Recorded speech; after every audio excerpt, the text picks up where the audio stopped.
Good evening. May I have a motion and a second to approve tonight's agenda? So moved. Second.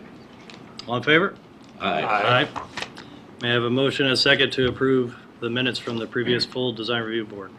So moved. Second. All in favor? Aye. Audience instructions. Obviously, we have a lot of folks here tonight, so please listen carefully. Please silence your devices, refrain from making comments while someone else is speaking, and take any conversations out in the hallway or lobby.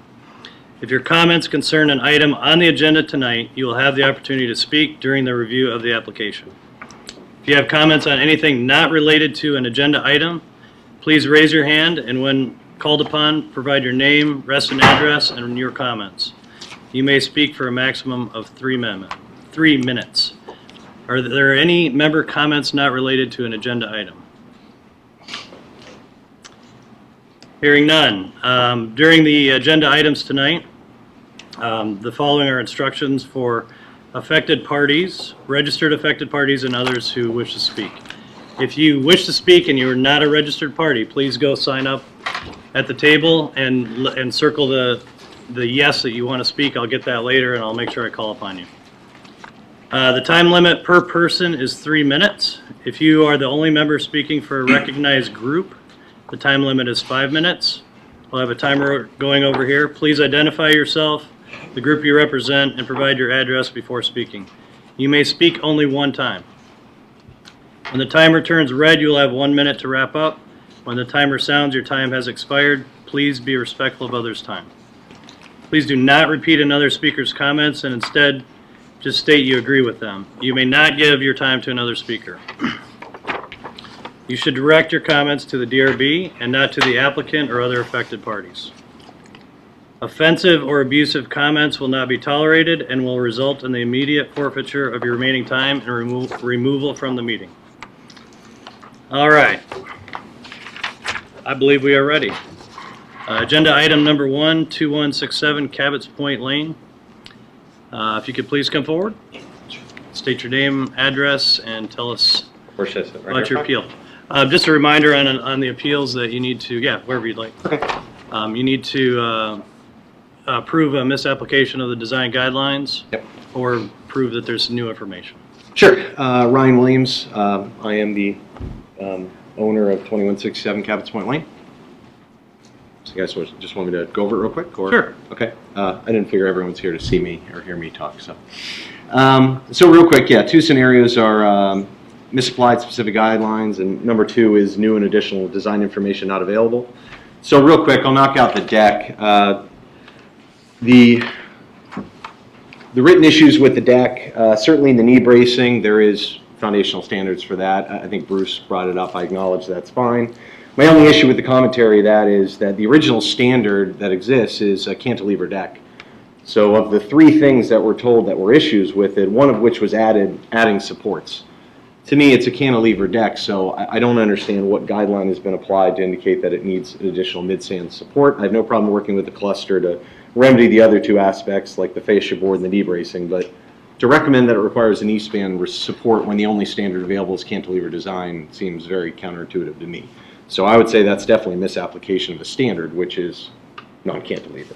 If anything, I would argue that that design is way closer to the original intent of the cantilever design rather than some other work that people put in a lot of support beams. Happy to work on the bracing and everything as well too. We can find a good solution, but that one I can't go to my cluster board and say how do we get over that, because that seems counterintuitive to me. It's the only issue I have with the deck. The railing, I have other issues. Say that last thing again. The railing is the other aspect. That I have, I think, greater issues. Charlotte? So were they 2 separate decisions? Yeah. And therefore 2 separate appeals? Correct. Okay. Okay. So we need to discuss whether or not we'll hear this appeal. And Neil, Grace, and Bruce should abstain from the vote. Do you have any comments initially? So I'm sorry, you were saying that one where you were saying there was new information, or that's later? I'll say that's a misapplication. The new information to me is the railing issue. So. Okay, I guess I'm not understanding that. I did read your statement before, but I'm getting lost in the this is not a cantilever deck. How is this a cantilever deck? It's not. So the point is, the standard, the only standard that exists is one of a cantilever deck. Now, probably half the cluster has built new decks that are non-cantilever, all of which have been approved, and that's fine. My issue with the critique was, I think it's fair to say the bracketing, there is language for that in standards and basis. Yeah, But to me, as part of the suggestion for me to go back and produce a new design, to add a span when the only existing standard is a cantilever deck, I think is certainly a misapplication of what I believe the standard is. I don't have any other questions or comments at this point, but. Okay. Grace, do you have any questions, comments? No additional comments. Richard? I guess I'd like to hear from Neil, Grace, and/or Bruce. I think that the question I would have is this a misapplied guideline, or he keeps saying standard? Well, standards are different than guidelines. So I would like some clarification on that. I mean, I gather that this was disapproved, and specifically, I'm not sure there was a misapplied guideline, I guess is what I'm wrestling with here. If it was a cluster standard, that's different than... It's a cluster standard. It's a cluster standard. There's no standard for knee braces in the cluster, and it doesn't conform to the guidelines.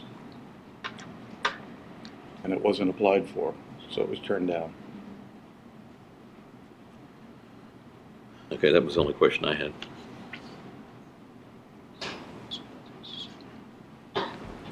Any other comments? Ken, do you have any questions, comments? The only question I have is in the cluster, are there any other scenarios very similar to this? I guess it sort of ties into Richard's comment on guidelines. Is the cluster adhering to the standard or guideline in terms of what should be conforming to appropriate bracing for decks and how the deck should look? Cluster is fully involved and didn't like this. And they haven't spoken, but they certainly spoke at the application when it first came up. Yeah, my issue is the basis for that. I mean, one thing I've implored the cluster to do is, if half the cluster has a non-cantilever deck, we should probably have a standard for a non-cantilever deck and run that standard through you, so you don't have to hear someone come up here every single time that happens. That's been soundly rejected. Do we have samples or examples that have previously been approved? We have a cluster book here. We can't pull up we don't have any approvals in the system of non-cantilever decks, which is what came up at the meeting itself. This is a misapplication, is what he's claiming. Right. So it seems to me there are three components of the decision,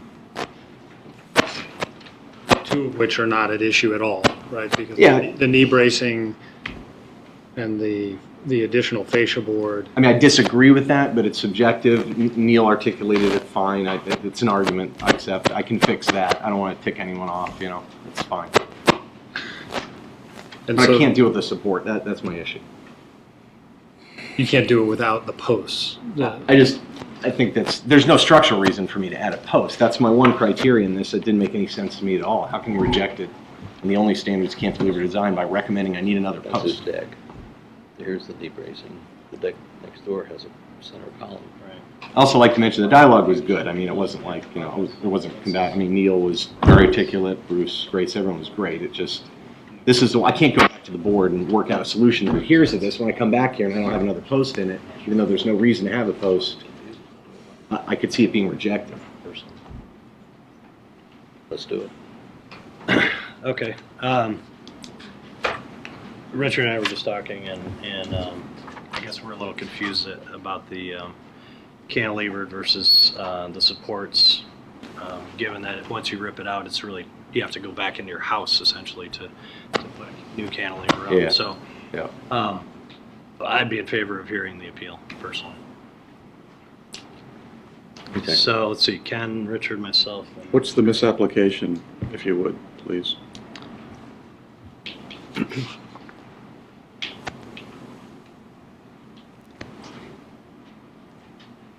There's no new information. it's for supports This doesn't instead meet of cluster those. standards.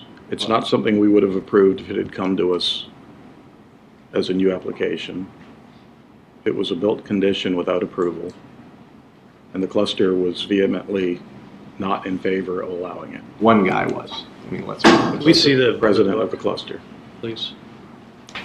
So But that's kind of irrelevant in a way. I'm stuck on this midspan supports and maybe what that means, because you've interpreted it to mean adding more than what you already have. That's what, I mean, that's a basis for rejection, what I read. And so, but I'm reading the decision maybe a little differently to say to work with the cluster in acknowledgement that there are other decks that are non-cantilever decks, that there are decks there and likely will be in the future that need a vertical support post, however many is needed to make that work. So I guess, Graham, my point was of this design was to try and get closer to the cantilever design. A lot of the other decks have many support beams that I had issues with. So I tried to minimize it at great cost, I might add. Not that that's relevant, but it wasn't like I skirted out on anything. I was trying to build the most structurally sound thing that adhered to the standard. That was the intent. So I know, again, like I said, I understand the bracketing. There is language support that shouldn't be there. Discourage it. Bruce brought it up, fair point.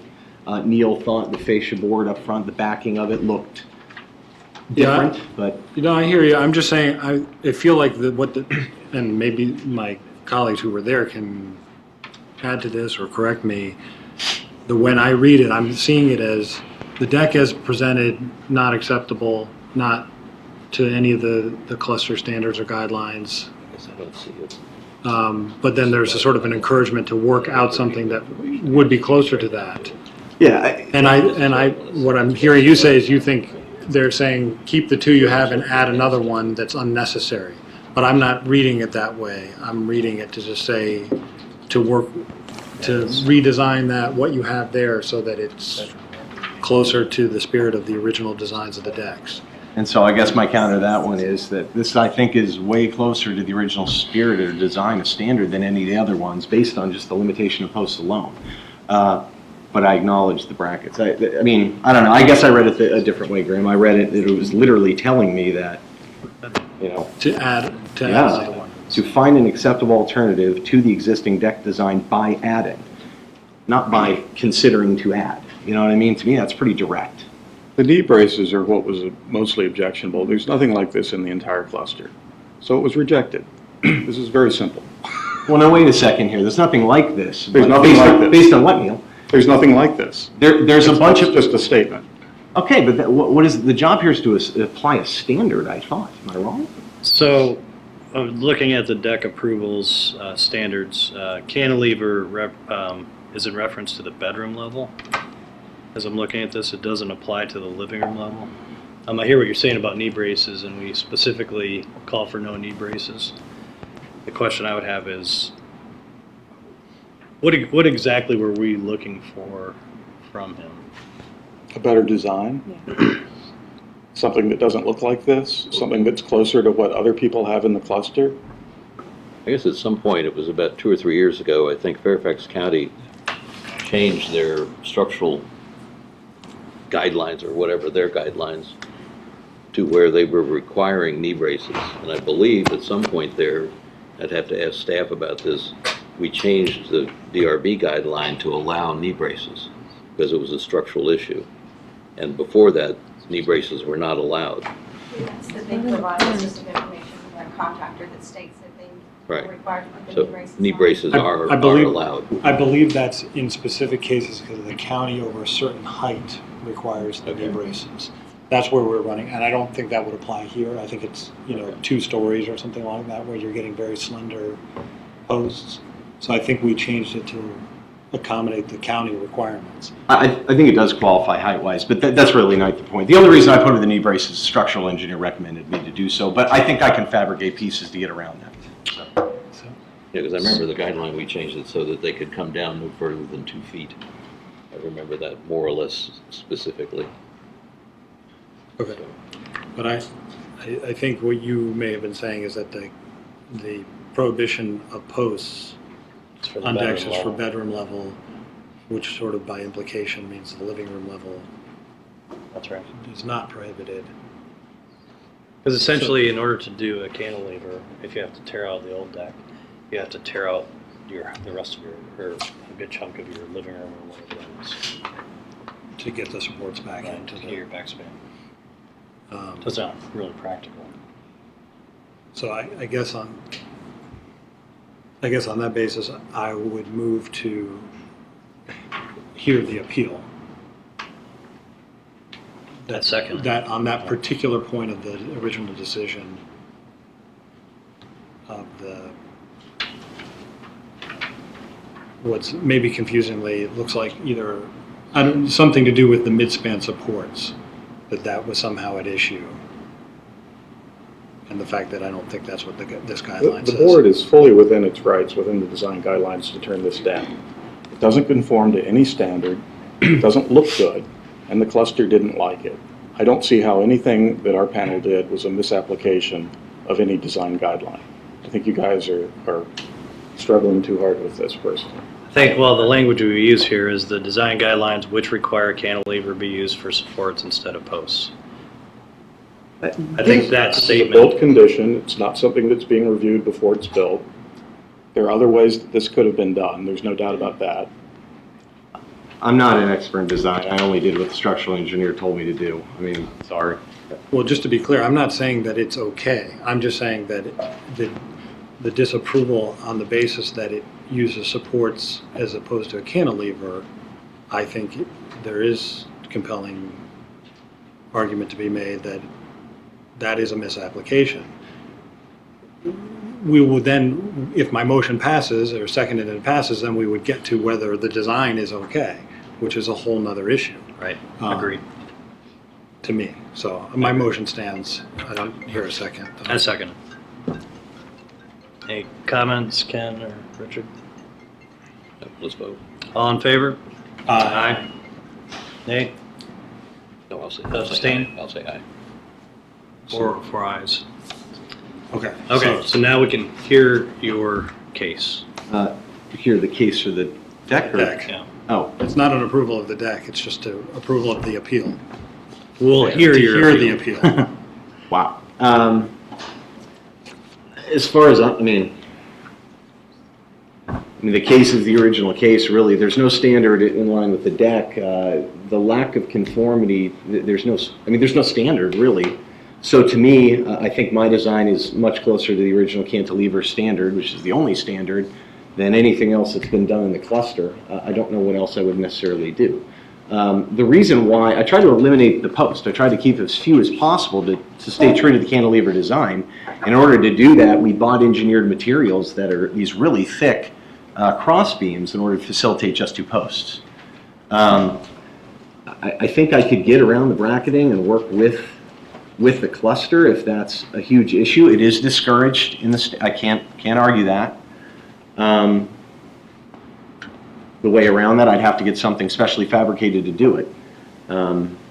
I guess I still don't understand the basis for the rejection. I think that's the issue. It can't be just because the cluster didn't like it, and really, they didn't like it, there's got to be a reason for it.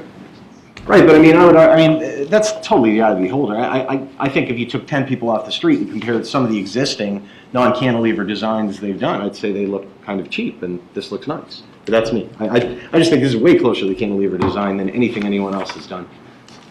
So to me, the whole fact that I moved to hear the appeal or grant the appeal was because I didn't think the cantilever portion of the conversation was relevant based on the standards, that as I'm reading it. That said, there's a clear, when you look at the elevations of the existing decks and the original decks, there's the addition of that second layer of fascia and the shoulder braces are not at all, what's that? They're not at all alike with, and so while the deck in and of itself may be fine in some context, but we're looking at the context of the entire development. Sure. And I agree, it was a trade-off to me. You know, it was like, hey, do I want to expose the undercarriage that allowed me to limit the posts or not? right. I mean, And of course, the unfortunate part is that it's, if this was drawn on paper first and come here, I think you would hear the same comments that you're getting now, which is, we don't like the knee braces. We think that the deck fascia should be similar to all the other ones where you're not seeing that second fascia. Yeah. From that perspective, I mean, I'm not making a motion at this point, but I'm just saying what I'm seeing. I would be inclined to, in general, go along with the original decision, which is that deck in its current form is not approved. So if he were to remove the knee braces and remove the lower fascia, is that what you're saying? Yeah, Might potentially. be I think more I'd palatable. want to see what that actually looks Yeah. like, but yeah. I want to see what it looks like too, because then you can see a little bit of the underpinning that facilitated the fewer posts. The brackets, I think I can get around, but I'd have to fabricate something specifically to do that. That's fine. The other element is there's water damage on the side of the house, so I needed the back post. That's something I never intended to do whatsoever, so. But I mean, the function of the deck has not changed though. I mean, it's the same exact height as it was before, same exact size, everything too, so. Are there, Honestly, are there affected parties present? Would you like to speak? Sure. I'm Come on up, MC. president of the cluster. My name is John Norton. Our objections were, and you're coming to them, is the fascia. Everybody else's fascia is about 9 inches wide, or deep, tall. There are no braces anywhere else in the cluster. The posts that are used to rebuild the decks, and we have no objection to posts. The cantilever design is a difficult thing to repair and maintain. The posts, I think, are 8-inch posts as opposed to the 6 inches on everyone else's deck that's been rebuilt. And I don't believe anybody has posts in the back of against the buildings themselves. The decks are secured to the wall of the building. Ryan says that's a problem with his house, and I can't really address that. And then there's a railing too, but those are the three objections that the cluster has. The 8-inch posts where everyone else who has rebuilt their deck uses 6. The 20-inch fascia where everybody else has a 9-inch fascia on all decks. Well, it's a secondary fascia, it's not the primary one's the same. It's just, it sets back. Right, and his offer to get rid of that lower half of the fascia at the risk of exposing whatever's under there is something I've heard for the first time tonight. So I don't know what sure there is available, but that's basically it. And then we have a problem with the railings as well. But I think we can probably work the brackets and the fascia. I would hope we can come up with a solution to that. I hope, so. What's behind the lower fascia? It's just a thicker beam. There's 2 big ones. They're massive engineered beams set up to facilitate as minimal posts as I possibly could. So So you end up with the clear span all the way across. yeah, I mean, they go lower. They don't go all the way to the second fascia, but the fascia is put in to hide that. And we thought that was more harmonious than exposing the posts. So, all right. Ken, do you have any questions, comments? Are there standards in the cluster for 6-inch versus 8-inch posts? No, but that is, well, guideline standards. Everyone who has rebuilt their decks, usually extending the deck and connecting 2 decks, has used and has submitted for approval 6-inch posts. And that is what everybody who no longer has a cantilever deck on the main floor. But my question is there a standard in the cluster for 6-inch versus 8-inch? No, the cluster has not adopted a standard, separate from what DRB has already approved. Which only means that it has to be applied for, whatever you do. I agree. I think there could be some remedies to the bracing potentially. But, you know, if we're looking at, since appearances were brought up, I'm looking at the appearance of this structure versus the one that was provided as an example of another structure with different width posts, not stained. I think this one is actually far more harmonious to the dwelling Totally agree. than the other deck. So I'm betwixt a rock and a hard spot in terms of, it's a damn shame that what didn't come through the application process, because I think the folks here would have had a fun time helping you get this done as close to the standard or guidelines provided by the community. I still haven't seen any standards here. I'm just looking at guidelines, and I'm hoping there's a remedy to this, because in general, I think it's a good-looking structure. Beyond, I think it's worth noting too, the location I know is part of the application when you were applying standards to evaluate these things. The location is not visible to anyone at all. It sits on the back of the property. The only people that ever would see it are my two neighbors, and they obviously signed on the document. They have no issue with it. So, Richard? I'm just saying it's not out in the open. It doesn't sit on the lake. It's not facing the street, for whatever that's worth. Richard? I guess the comment I would have is that aesthetically, I have no problem with it. The problem I have with it is the cluster and whether there's a standard there or not. And I think some of since there is no real standard for the size of the posts, the things that distress me about this are the angle braces. Can those go away? Is that what you're saying? I think we can. It'd be pretty pricey, but I'm happy to do it just so the cluster's What's not pricey mean? You have to come in with some sort of steel angle in there or something? Yeah, that would sit underneath kind of the solidify deck. the joint? Yep, that's what they've told me, at least. Again, I'm not an expert. I'm paraphrasing. I acknowledge that. But it's doable. I honestly, not to get a to... little more lateral stability, I think if you could do, instead of an angle or something bolted to the column and the beam that it's holding there, I think if the angle pieces could go away, I don't have a problem with it. The lower fascia, it's merely a how does it look sort of thing. But I think the angle braces are what throws me off. If those could go away, I'd approve this, I think. Well, Graham? Well, I have a problem with I think the fascia's not in keeping with what's going on out there in the cluster. And we're not being asked to approve this modified. We're asking to approve this as it is. Right. I mean, we can make suggestions about what might be seen more favorably. There's a With decision another already been app- made that you might use as your guide. That, in other words, we could make some suggestions as what could come forward again in another application, but for what we have in front of us, I'm certainly not in favor of it. Yeah, or a lot of times we do approved with the following changes, right? Stipulations. Well, but I'm not prepared to do that because I don't know we don't know what's behind, that fascia's doing something, and we don't know what it looks like behind that, so. Feels like you need to Complicated enough do, that you should get drawings. Right. feels like you need to do two things to me. Remove the angles, remove that lower fascia and see what it looks like, take some pictures, Great. and reapply with that as your application and, see where that lands us. Well, I was going to work with the cluster. There could be other alternatives too beyond that, but we'll do that at a minimum and see what we think. And personally, I'm not opposed to the 8-inch versus the 6-inch. I don't think that's that big a deal personally. But. That said, I would- I'll make a motion to defer this, allowing the applicant time to respond to what you just suggested. Second. Any other comments, Graham? We'll see how the vote falls. I would have preferred a disapproval of what's there and let them come back with an application for what they're proposing to do. But Ken, any comments? No. Okay. All in favor?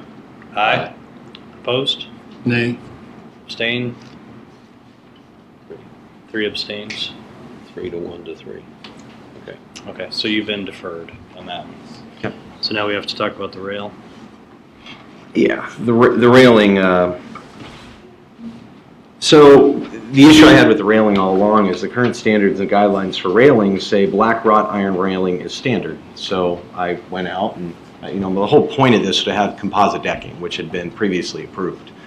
So I went out, I looked for black wrought iron railings that I thought worked with composite decking and looked as close as I could find the existing cluster had. I bought those. I see that they were rejected. My issue with the initial rejection is, again, two things. It's a misapplication of the stated guidelines. I mean, for me, There's no clustered standard that says the railings, and the basis for the rejection is simple in design, flat rail system, which it is a flat rail system, and support posts that closely match the balusters and design and dimension. There wasn't ever mention of that. So the basis for that rejection, that's not supported by any guideline or standard, so I don't see how that's fair at all. In terms of number 2, on new information, I mean, some of the stuff that was written in the rejection, I gotta conclude that was new. I mean, it said that I had simple round balusters, which you don't, they're square. Posts 3 to 4 inches in width, which they're not 3 to 4 inches in width. So I don't know where that information came from, but that was a surprise to me.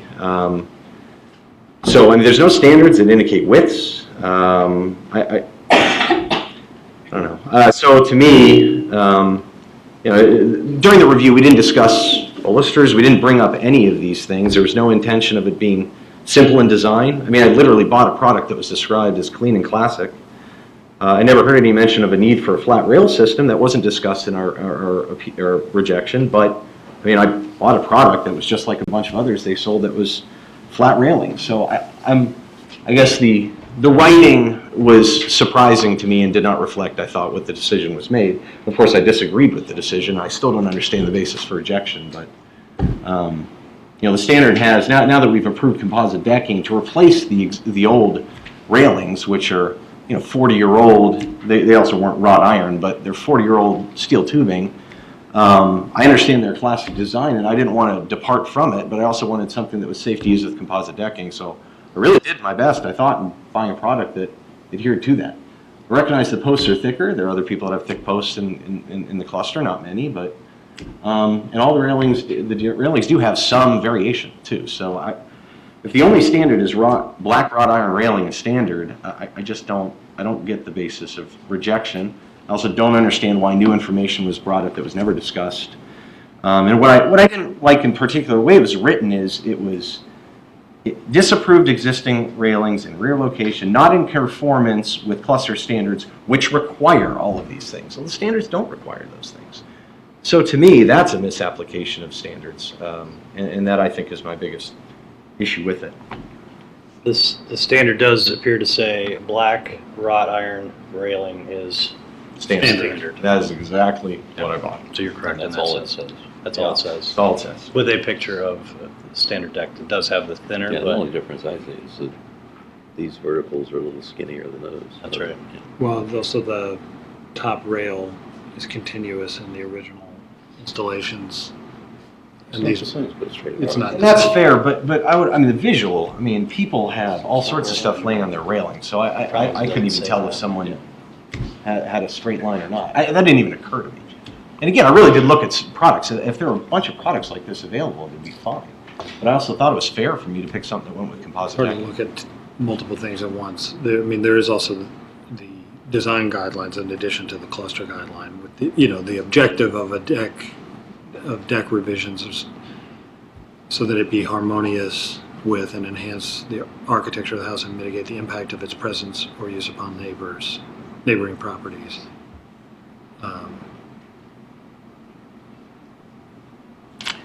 To me, that if railings are proposed, they match the cluster standard railing in color, design, and dimensions, and that all deck railings on the house are consistent. I think the two things in combination, when I look at the design guidelines for, the overall design guidelines for Reston and in combination with the cluster specific about the material, I don't know that I see that as a misapplication. That's just my initial read. Maybe I need to look at the way it's written again. Richard? I guess I'll be a little contrary on this. I think the standards are general enough that it would allow this to happen. So I'm not sure it's a misapplication. It's an interpretation that I don't necessarily agree with. I'm looking at the neighbor who has a railing that's very similar to this. The only visual difference I see is every 8 feet or so, there's a stronger or a larger vertical member, which is kind of how railings these days are made. So I guess I guess I could be convinced that this was a misapplication of the standard, but the standard's so general. The standard's pretty specific. It's a wrought iron railing. Well, isn't This this a is wrought not, iron railing? this is not a wrought iron railing. Wait a second here. The original It's not railings a are not wrought wrought iron iron or either, Neil. That's not fair at all. If you're going to It do is that, then the fair. original ones You are just wrong. read it. Cut 'em Didn't you out. just read that the standard is a wrought iron railing? Yeah. Okay, so everyone's is non-conforming. None of them are wrought iron. This railing does not look like the other railings at the cluster, period. It's the same Yeah, height. don't we have any reason to rely on the original design of these buildings? I mean, I agree with you, your comment earlier about the deck in and of itself is not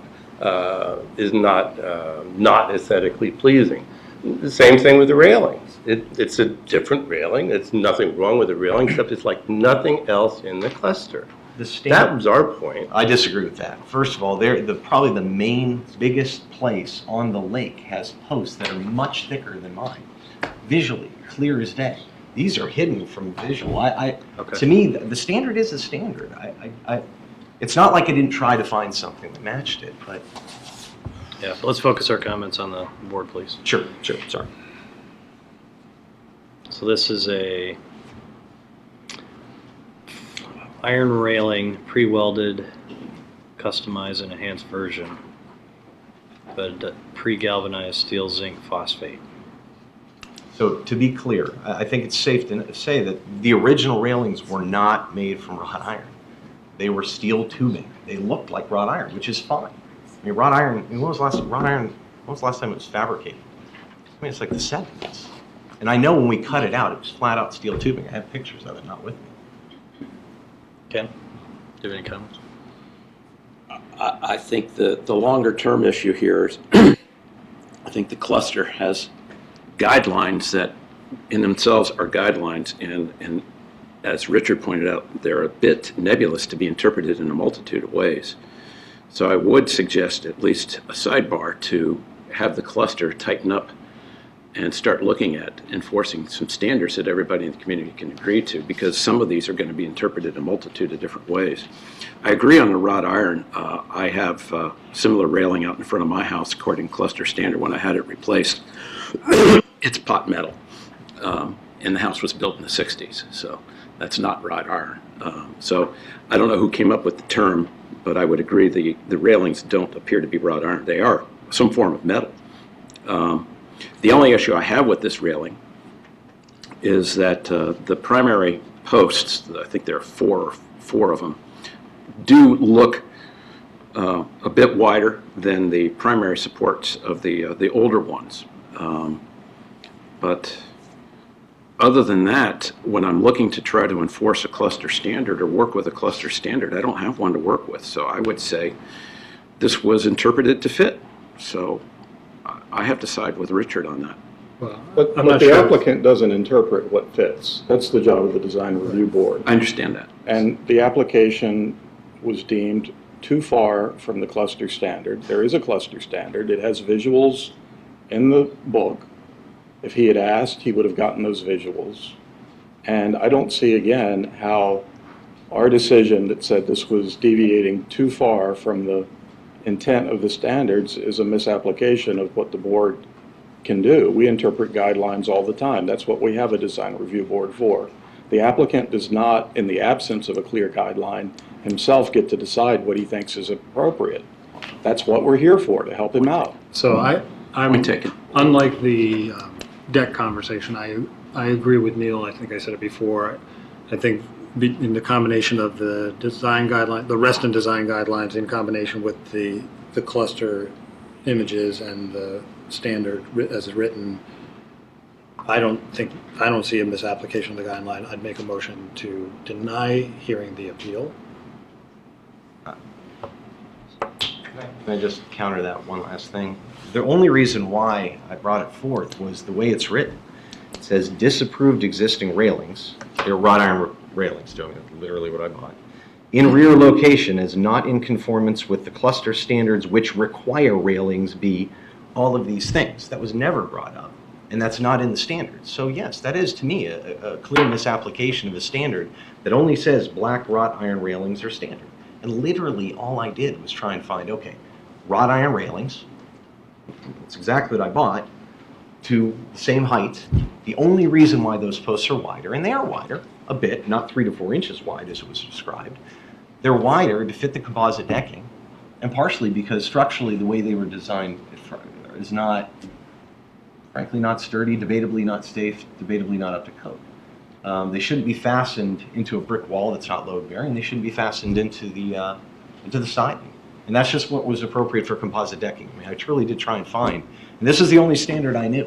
So to apply all those other things as description of a standard to me is, I think that's really stretching it. What it was attempting to do was tell you why what you did was not appropriate.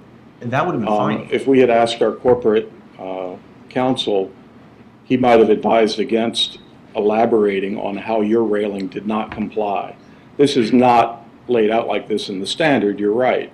But it's trying to let you know that because your railing does not have simple supports, that it isn't just flat, and the support posts are much wider than the balusters, those are the reasons it doesn't comply. Now, was that all talked about? That was all talked about in the meeting. But that's an elaboration. Maybe, again, that's not smart lawyerly way of elaborating, but it's trying to give you guidance as the applicant as to why it didn't meet our standards, our sense of the standards. It's not that all of those things are spelled out, but those are the things that together point to why we said you're deviating too far from the original design, and thereby you need to come up with an alternative. And I appreciated the dialogue then, and I appreciated the feedback. I do, but it is not written that The way. second paragraph says the railings must be replaced with railings that match the cluster standard for deck railings. I mean, we can write much simpler statements. Usually applicants want a little more sense of why. Well, wait a second. That's not. I appreciate the feedback. What I don't appreciate is telling me that the standards require certain things that are not in the standards. Yes, it's poorly written that way. So this is one of the hardest parts about our jobs, when people build things without getting approved first, so. Yeah, and I'm not happy about it either, guys. Believe me. So I made a motion, didn't seem like anybody's clamoring to I'll second. go on and I'll second the motion. I think that's where we are. Not to grant the appeal. That was your motion, That correct? was my motion. Okay, I'll second it. Ken, any further comments? It's a tough one. It's not tough. It's just that I'm looking at adhering to, with regard to railings, wrought iron railing with 3 pictures. And then I see the language that has been created around that in terms of why it was declined. I respect the decision of the panel. I'm not trying to undermine the decision of the panel. I'm just looking at it from my perspective, how I would have treated this. And I think the gentleman has brought enough to have us hear the appeal.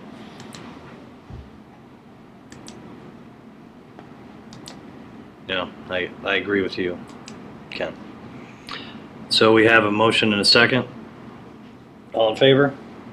Aye. Opposed? Nay? I'm aye. You're aye? Yeah. Okay. Abstain? 1, 2, 3. So we're not going to hear the appeal. Okay. Thank you.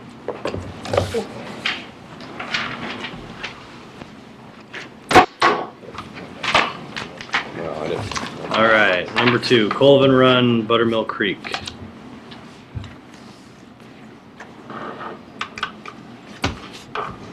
Good evening. Good evening. My name is Erwin Flashman. I live at 1327 Buttermilk Lane. I am... Hear you a little Move the more? mic over. We're Speak up a can't little. even hear you. Yeah. There you go. Is that better?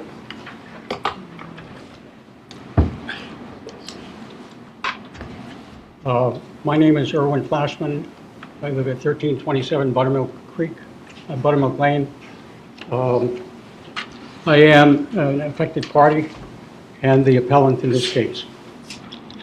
On August 15th, you decided to extend the time to the applicant, Reston Association, to construct the restoration of the Buttermilk Creek Reach. And you issued certain orders to the applicant. One of them was that they should reflag the tree removals and hold community meetings to include stream walks within the next 30 days. They flagged the trees that had a 4-inch or greater diameter at breast height. They did not flag any other trees which were scheduled for removal, nor did they indicate what understory would be removed. In the third paragraph of your order to the applicant, you said the Design Review Board notes that continued communication and sharing of information between WSSI, RA, and the Reston community and the DRB is essential to the success of the stream restoration projects. They did not share the information on the removal of the understory. That being the case, there was not a clear disclosure of what was to be removed. In fact, in September 19th, when they reported back, they disclosed that instead of 172 trees, they would remove 116. They said 40-plus trees had disappeared. I don't know how trees disappear, and don't leave remnants that are visible. And they did not explain the remainder of the trees that they were not going to cut down as to why they would not be removed. In essence, they were trying to quietly modify the original plan that had been approved by the DRB. They did not submit any plans. They gave no explanation for the change, and they requested, or you granted a request for an extension of time to complete the plans that were originally approved. They are submitting something else, and they haven't done what is needed to be done in order for an approval of the plan that they propose to carry out. You don't have plans about which trees are to be taken down and which are to remain compared to the older plan that you approved. Neither do you have any understanding of what the understory is that will be removed, and neither do I.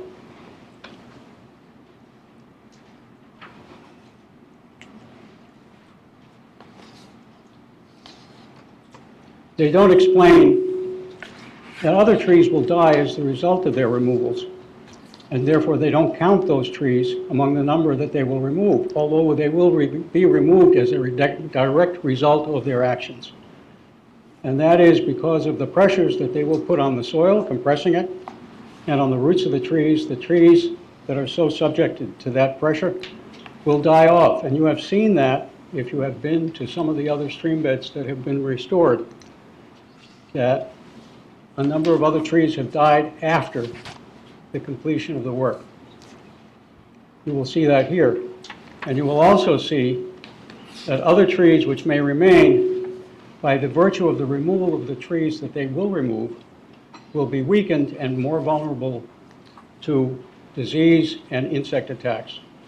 And for that, I ask you to take a look at The Hidden Life of Trees, which was published in 2016, which is a very good analysis of what forest and trees are about.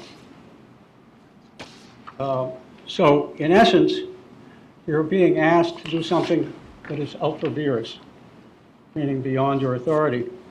And that is, you are asked to extend the plan which has not been approved.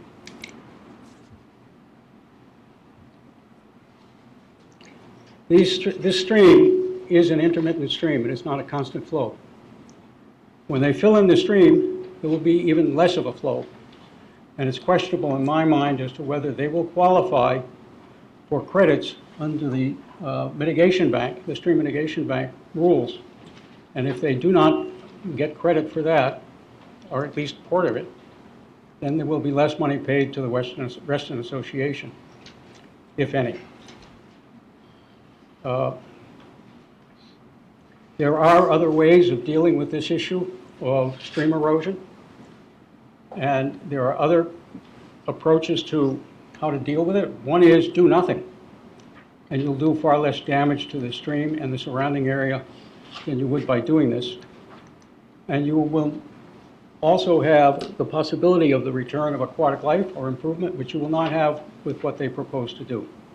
And the evidence for that is the history of the streams they have already, quote, restored, unquote, which have shown no improvement in aquatic life whatsoever, based on their own monitoring. So I would ask you to grant this appeal, to hear it, and then to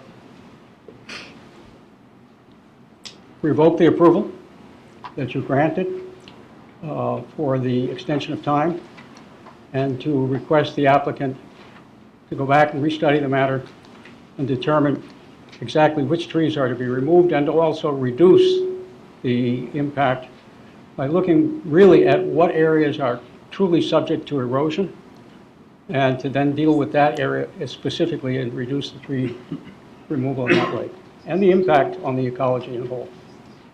Thank you. Thank you. Ken, you want to get us started? Do you have any questions, comments? I'm just curious from our council's perspective, I'm trying to interpret some of this.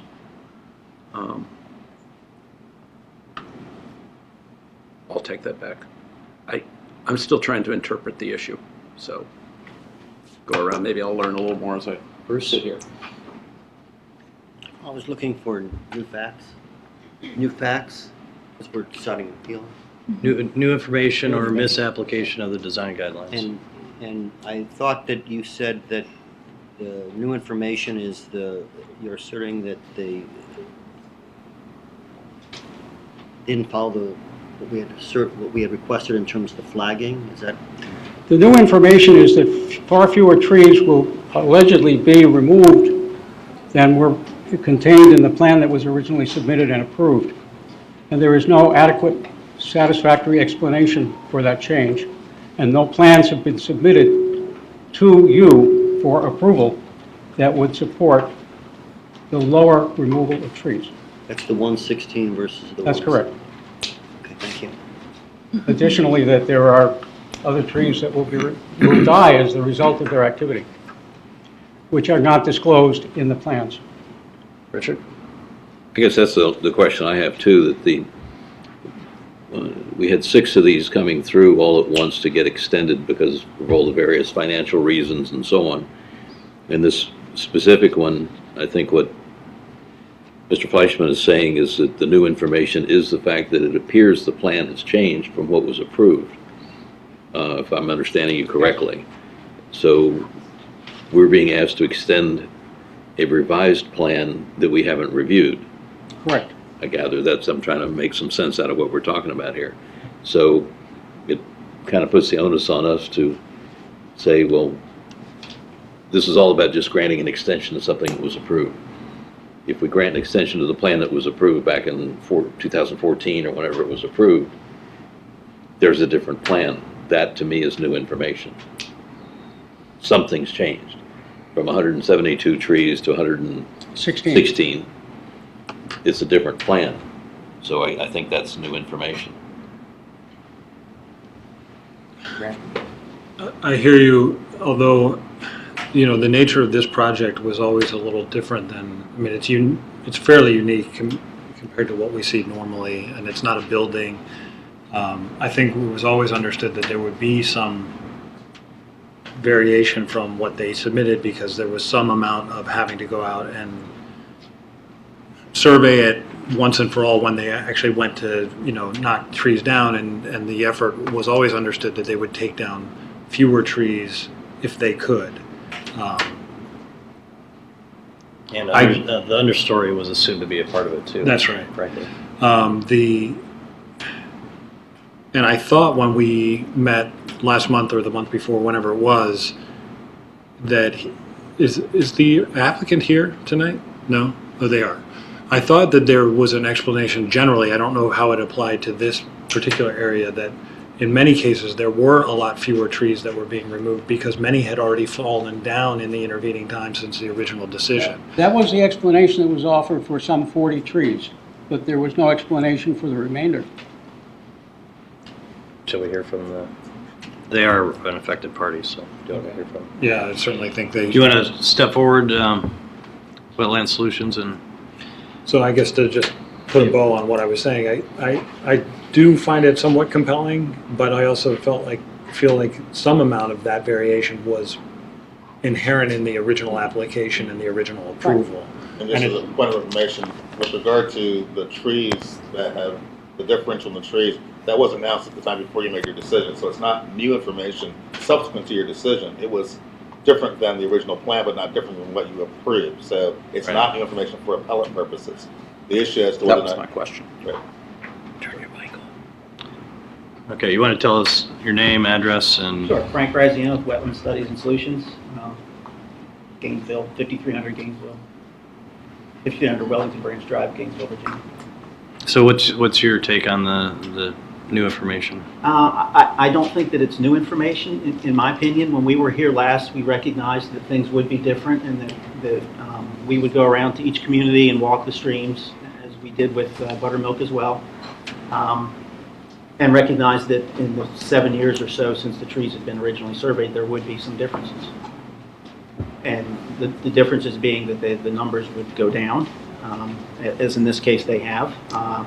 The 40 trees, what we did is we went back and re-tagged or relocated each one of the trees in the Buttermilk plan, which is a little more difficult because a lot of the tags had been removed, but we went back through the original tree list, and there were 40 that, of the smaller size, the 4-inch, 5-inch ones, that were just originally on our list that were not on the list after 5, 6, 7 years.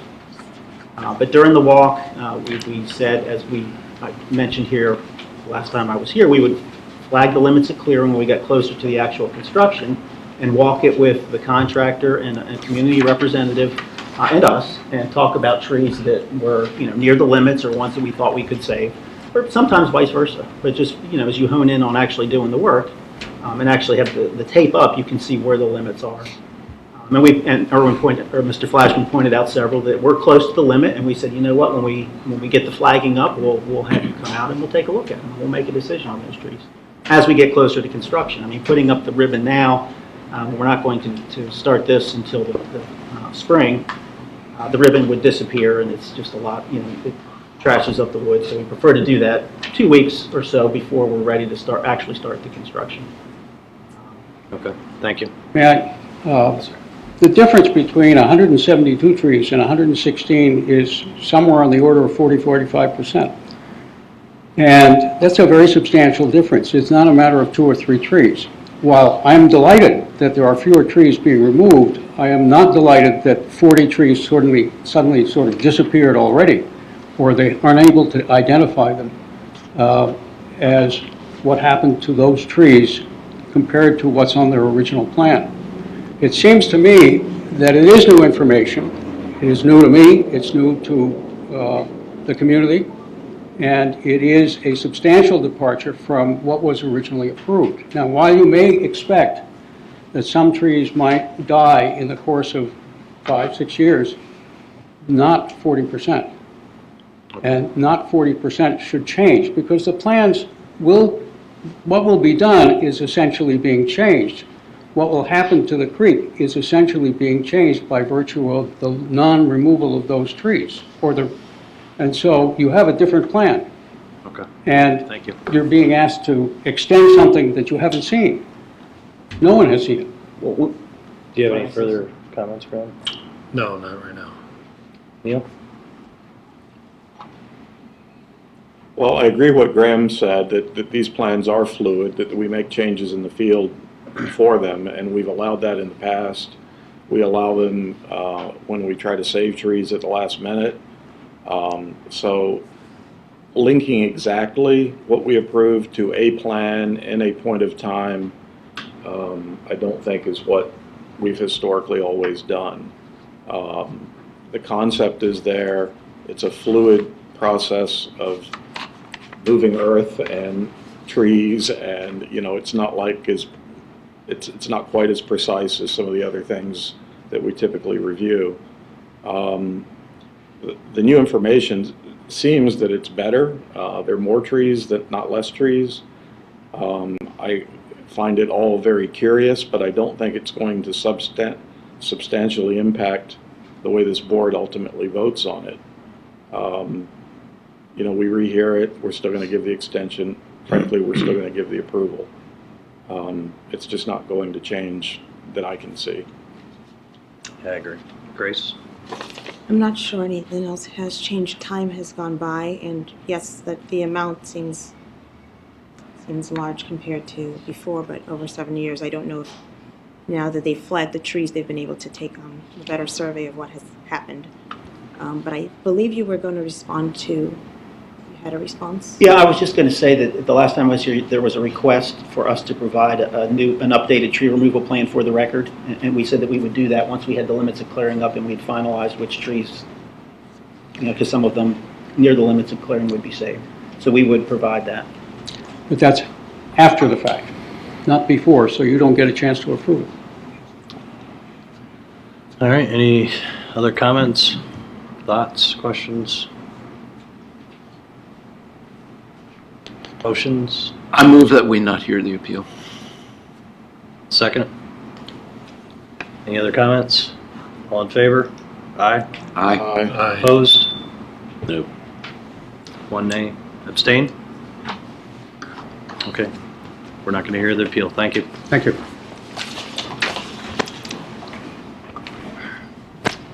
All right, Harvest Green. Looks like someone from Reston's going to be here. There they are.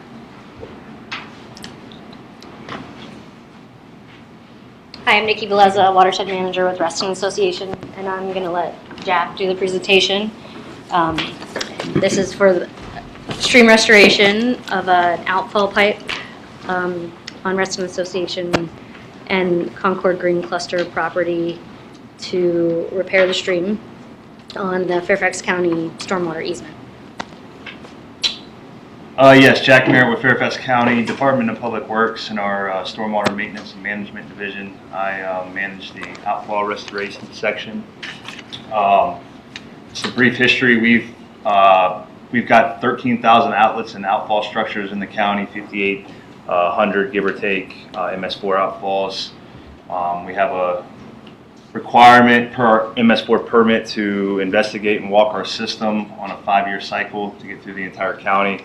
We identified this outfall as a potential candidate for outfall restoration. We met with WSSI, Wetland Studies and Solutions, and scoped the project in the field, hired them to put together a design and oversee the construction.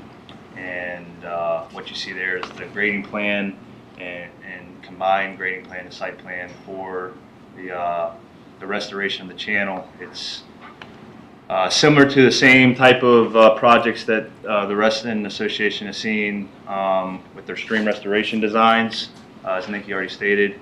And we look forward to implementing this project on the HOA property there. Another thing that Nikki said was, it's in our drainage easement, and that's why we identified it as a potential channel to restore. Thank you. Grace, do you have any initial questions, comments? Could you elaborate, is there anything that would be impacting the trees? Say that again? Impact to trees? I think it was submitted, but we have 33 trees that we plan to remove, ranging from 4 inches all the way up to one tree that's in the 24 to 30 inch range. See that? It's hard to see on your plan, but there are little X's within their, the shaded area that, so there are 2 trees right at the entrance. There are some other pictures that were included in the application. They'd be coming in through the cluster over their easement where the storm drain inlet is. So there are 2 trees that are there between the 2 townhouse rows that would be impacted, and then they would work their way into the stream, and then some of the other trees are where they would access or right on the edge of the stream. So again, with all of the projects, Wetland Studies is very aware of us trying to preserve as many trees as possible. We try to make that clear before they do the design. Thank you. Yep. I'm imagining the affected parties have digested this a lot more than I have, and I'll. Are there affected parties? Received any affected parties? Well, there you go. We had a community meeting prior to sending out. Would you say they seemed satisfied with your? They all seem very excited. Very good. Good, exciting? You good? Graham? No comments? Richard? I just had one question. The last appeal we heard, there was one comment made in some of the verbiage that went along with that. When you do a project like this, do you look, instead of looking at the bottom line of what happens, do you take time to look at what's on the other side that might reduce the flow upstream, so it would reduce the amount of mitigation that happens downstream? And I thought it was an interesting comment, and I don't know, I mean, we have, as you pointed out, what, 13,000, is that what you said, of these throughout the county? Throughout the That's a county. lot of things, and that's going to mean a lot of mitigation downstream. Are there things that might happen, like I live over near South Lakes High School, and I noticed the enormous French drain, or whatever you want to call it, that they put in the parking lot there, which was a quarter of the size of this room, and people are parking on it now, but it was 10 feet deep. Are there things like that that could happen? Do you look into that might reduce the mitigation downstream of the throat of this storm sewer, whatever it's called? Do it upstream so you reduce the flow upstream, so it might reduce what you have to do downstream. I hear what you're saying. From our perspective, from my perspective, I'm within a maintenance organization. I can only maintain what's been approved by Fairfax County and installed in the ground.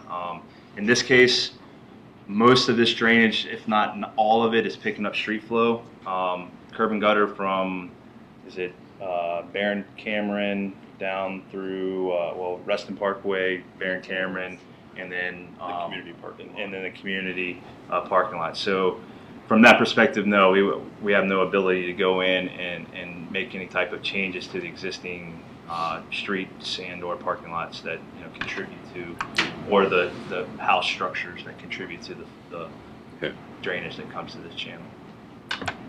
Okay, that was the only question I had. Bruce? No questions. Would you be willing to, as part of this, plant some additional trees along there to replace the ones you're removing? Have you seen our tree planting plan? I'm not sure. So we will be planting 34 overstory trees, 69 understory trees, 371. Oh, I'm sorry, I missed that. shrubs. Yeah. So and that's mainly due to the RPA requirements of. Yeah, that's fine. Yeah, sorry I missed that. Yeah, so our planting schedule is right there in the top right corner of that sheet you see there. Just a very little font we're looking at here. Okay. Okay. Motion? I move to approve.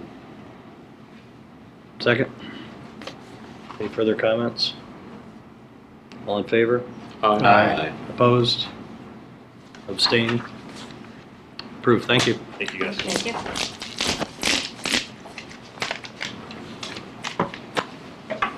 That's the one problem, looking at things on the screens. Yeah. Can't see it. All right, 2457 Freetown Drive.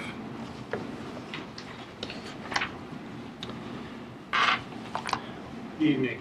Good evening. Joe Arnold. This is my wife Nicole. We are the applicants. 2457 Freetown Drive. This is Nicholas. He's not going to contribute much tonight. He's got up from his nap. We are applying for approval for an addition. Purchased this house out of foreclosure about 6 months ago. So we're here to work with the board, get the approvals that we need, and listen to comments, and go from there. Do you want to tell us a little bit about your project? Sure. This is, yeah, these are some SketchUps that were done originally on concept. That went to the bank for approval in order to get the funding to do the project. This is an addition going to the north of the house, north side of the house. Actually, if you look at the design guidelines, the worksheet, what I'm proposing to do and have done is very similar to the example that you guys have there on the guidelines. Put an addition on the side, reclad the outside in terms of removing all the termite, woodpecker infested siding. Reclad the entire house with 4x8 T111 primed and painted, and new gutters. Really essentially just kind of cleaning up a lot of the issues that I think were left behind on the previous owner when he defaulted and abandoned the home. There are some monies set aside to do some things with the trees in order to clean up some of the violations. Extensive major work inside in terms of paint, not germane to this proceedings, but a substantial investment, over $170,000 going into this property. So the addition, I might note, is actually over, okay, these are the revisions. So what we did is we moved the window from the north side elevation that was facing the neighbor's property to the north over to the side, made it a smaller window, and putting in a casement window at the bottom there, not actually 3, just 1.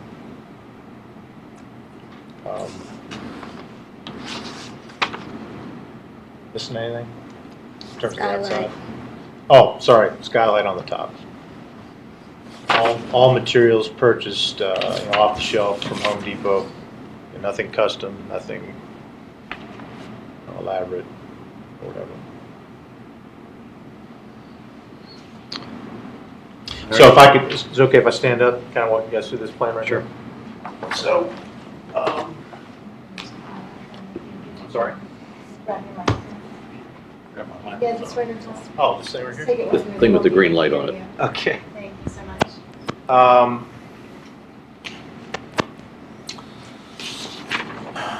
Yeah, so these are the revised plans for the county. So the existing home was actually, structural wall was right here. And this footprint that you see that we built over actually represented, there was a porch there initially. So we just built right over top of that. Put into, you guys don't care about the interior stuff, but I wanted to show you sort of the footprint of the project. Maybe you care, I don't know. I don't think you do. Here's the, so it's a 2-story addition. This is a basement, again, that's going over existing, I don't know what you would call it, patio, I guess, that was there. Solved a lot of the drainage issues. The previous owner had extensive water damage inside the home, and reworked the grades in the back so everything kind of naturally flows down to the street, or that's the intent when the job is done. Yeah, here we go. So could you This is the clarify? existing patio. You said basement, but you said it was on top of a patio. Well, I'm calling it a basement just because there's a lot of homes in Reston that are set up like this. It's sort of 3 levels. You walk into a level, it's over a crawl space, and then there's a lower level on the bottom with a walkout patio, which is what you see right here. That's the existing patio. And then if you scroll back, go back to the initial. So what we did is we just built a structure over top of that existing patio footprint. So that's pretty much the layout of what we're proposing to do. But you're saying that there's windows on that side, right? You're saying that playroom is below grade? No, it's not. So it's not. It's above grade. It's not a basement. Lower level. Sorry, lower level. Yeah. We have pictures Maybe of the the original dugout from that area. Yeah. That was outside space. In terms of maintaining architectural integrity and all the, I'm an engineer, so when I try to be an architect, I get myself in trouble. But in terms of maintaining existing pitches and things like that, really follow the existing roof lines. The materials that we're going to actually use on the outside, I've made a change in terms of how this is represented. We're actually going to tear off all the existing cedar that's, basically went for years neglected. I'm sure probably my neighbors will testify to that. I'm going to reclad it with 4x8 T111, prime that and paint it. And it's really, in my opinion, a very modern interpretation of what the original house was. So the original home, and several like that in the area, had basically 4x8 plywood with direct applied stucco on it. That's pretty consistent throughout Reston, at least in that part of town. So what I intend to do is take off the cedar, which was clad over top of the existing plywood by previous ownership, remove that and replace it with a T111 panel just right on top of it. So yeah, here's some pictures.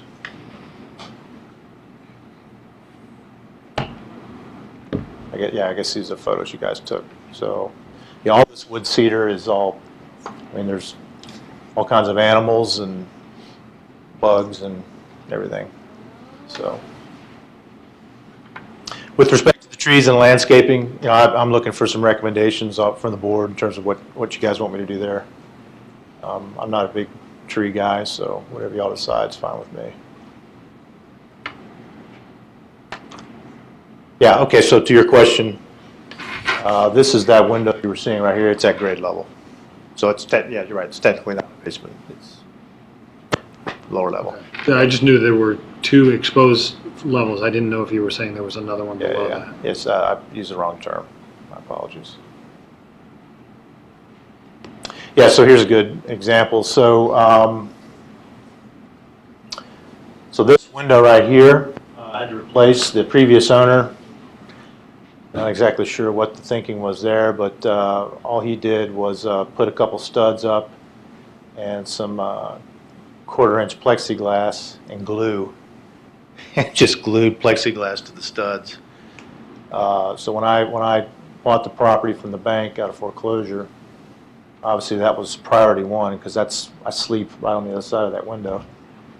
So we had to take that out and follow the case, put some casement windows that are consistent with the rest of the home. They're wood casement on the inside. They're replacement windows on the outside. They're vinyl, so I can paint that or do whatever we need to do in order to, again, maintain the integrity. Yeah, there's a picture of the skylight. It's a typical Velux skylight that you can buy at Home Depot. Again, just put one window in there. Again, it's another casement window that you can buy off the shelf. Wood on the outside, vinyl on the outside. Wood on the inside, vinyl on the outside. And then I've got just a simple slider up here, vinyl slider. That's the bathroom area, tub and the showers beyond that. Here, my wife, who's an interior designer, having worked with design professionals all my life, I figured we better mock up some panels here to make sure we get it approved before. So this is the color. I don't know, hon, you want to talk about whatever color you're thinking there in terms of a blue or darker color? This was just a test before we made the big purchase, just to see if the color worked and what we envisioned. Yeah. This is me playing around with some accents, but we're not going to do that. We're just going to keep it all the same, all uniform. Really, in terms of your eye, in terms of how it jumps, and my biggest concern with these panels were the joints. But as you can see, my guy's done a pretty good job in terms of concealing those joints. I mean, you have to really look for them when you're out there. That was my big concern with the panel system, was seeing those joints. But I guess that's it. Roof, total roof replacement. Again, GAF, charcoal, black shingles, Home Depot.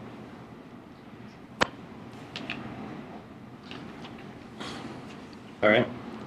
I believe we have some affected parties. Do you have a comprehensive list so I can make sure I don't miss folks?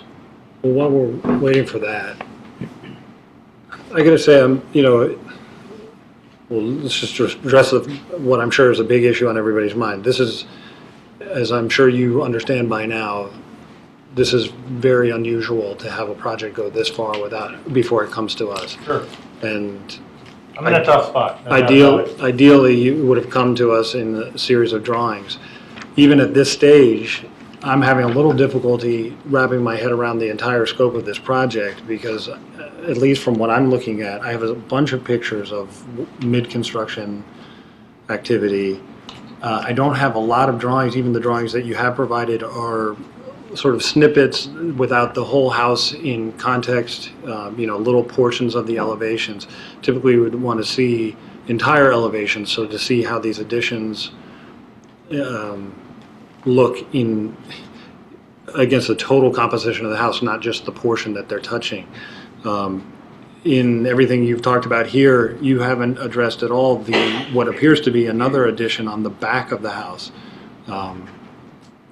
No addition on the back of the house. Okay, what I'm looking at something looks like a flat roofed, 1-story, something going on to the back. That's an existing screened-in room that was there when I purchased it.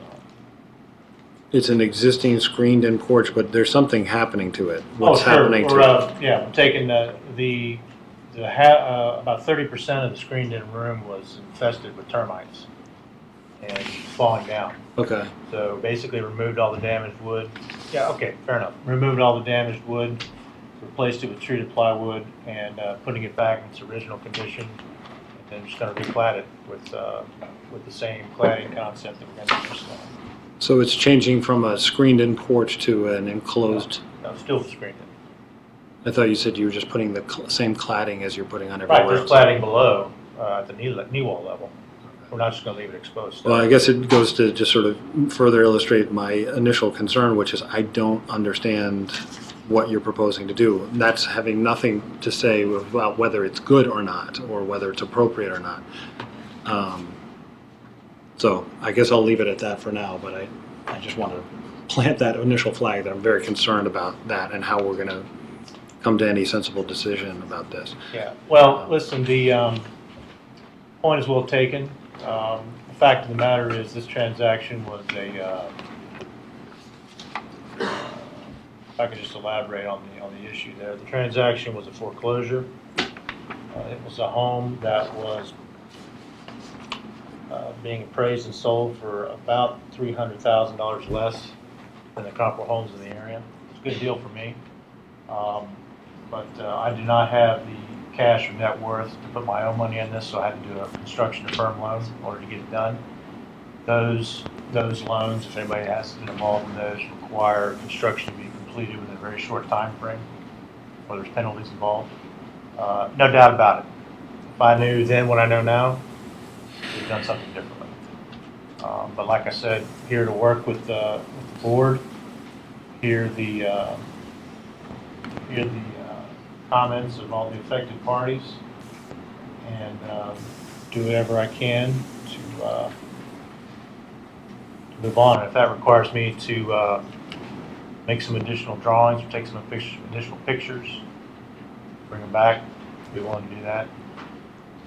Really, the job is nothing more than what I've explained, and that is an addition to the side, the north side, and a recladding of the house, and fixing structural elements of the house that were deteriorating and neglected for years, as far as I can tell, as far as the record shows, in terms of the bank and the issues with the foreclosure and all that sort of stuff.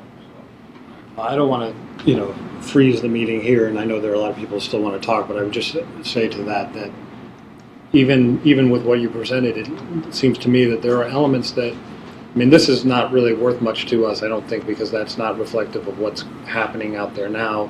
What's happening out there now, the pictures are not what there's clearly still some evolution to what's going on out there. You have a drawing, and then you have another drawing that says, well, that window's over here, and this window's over here, and it's not really 3, it's 2, and here's a color we like, but maybe not. Sure. So there's- I'm, The major elements are intact and documented with, with the permitting authority. so, well, are these drawings are what you got the permit from? Sure. That's it? Yeah, you want to scroll back. And maybe part of the confusion too is there's two applications. I submitted an amended application, but it looks like you're still looking at the first one.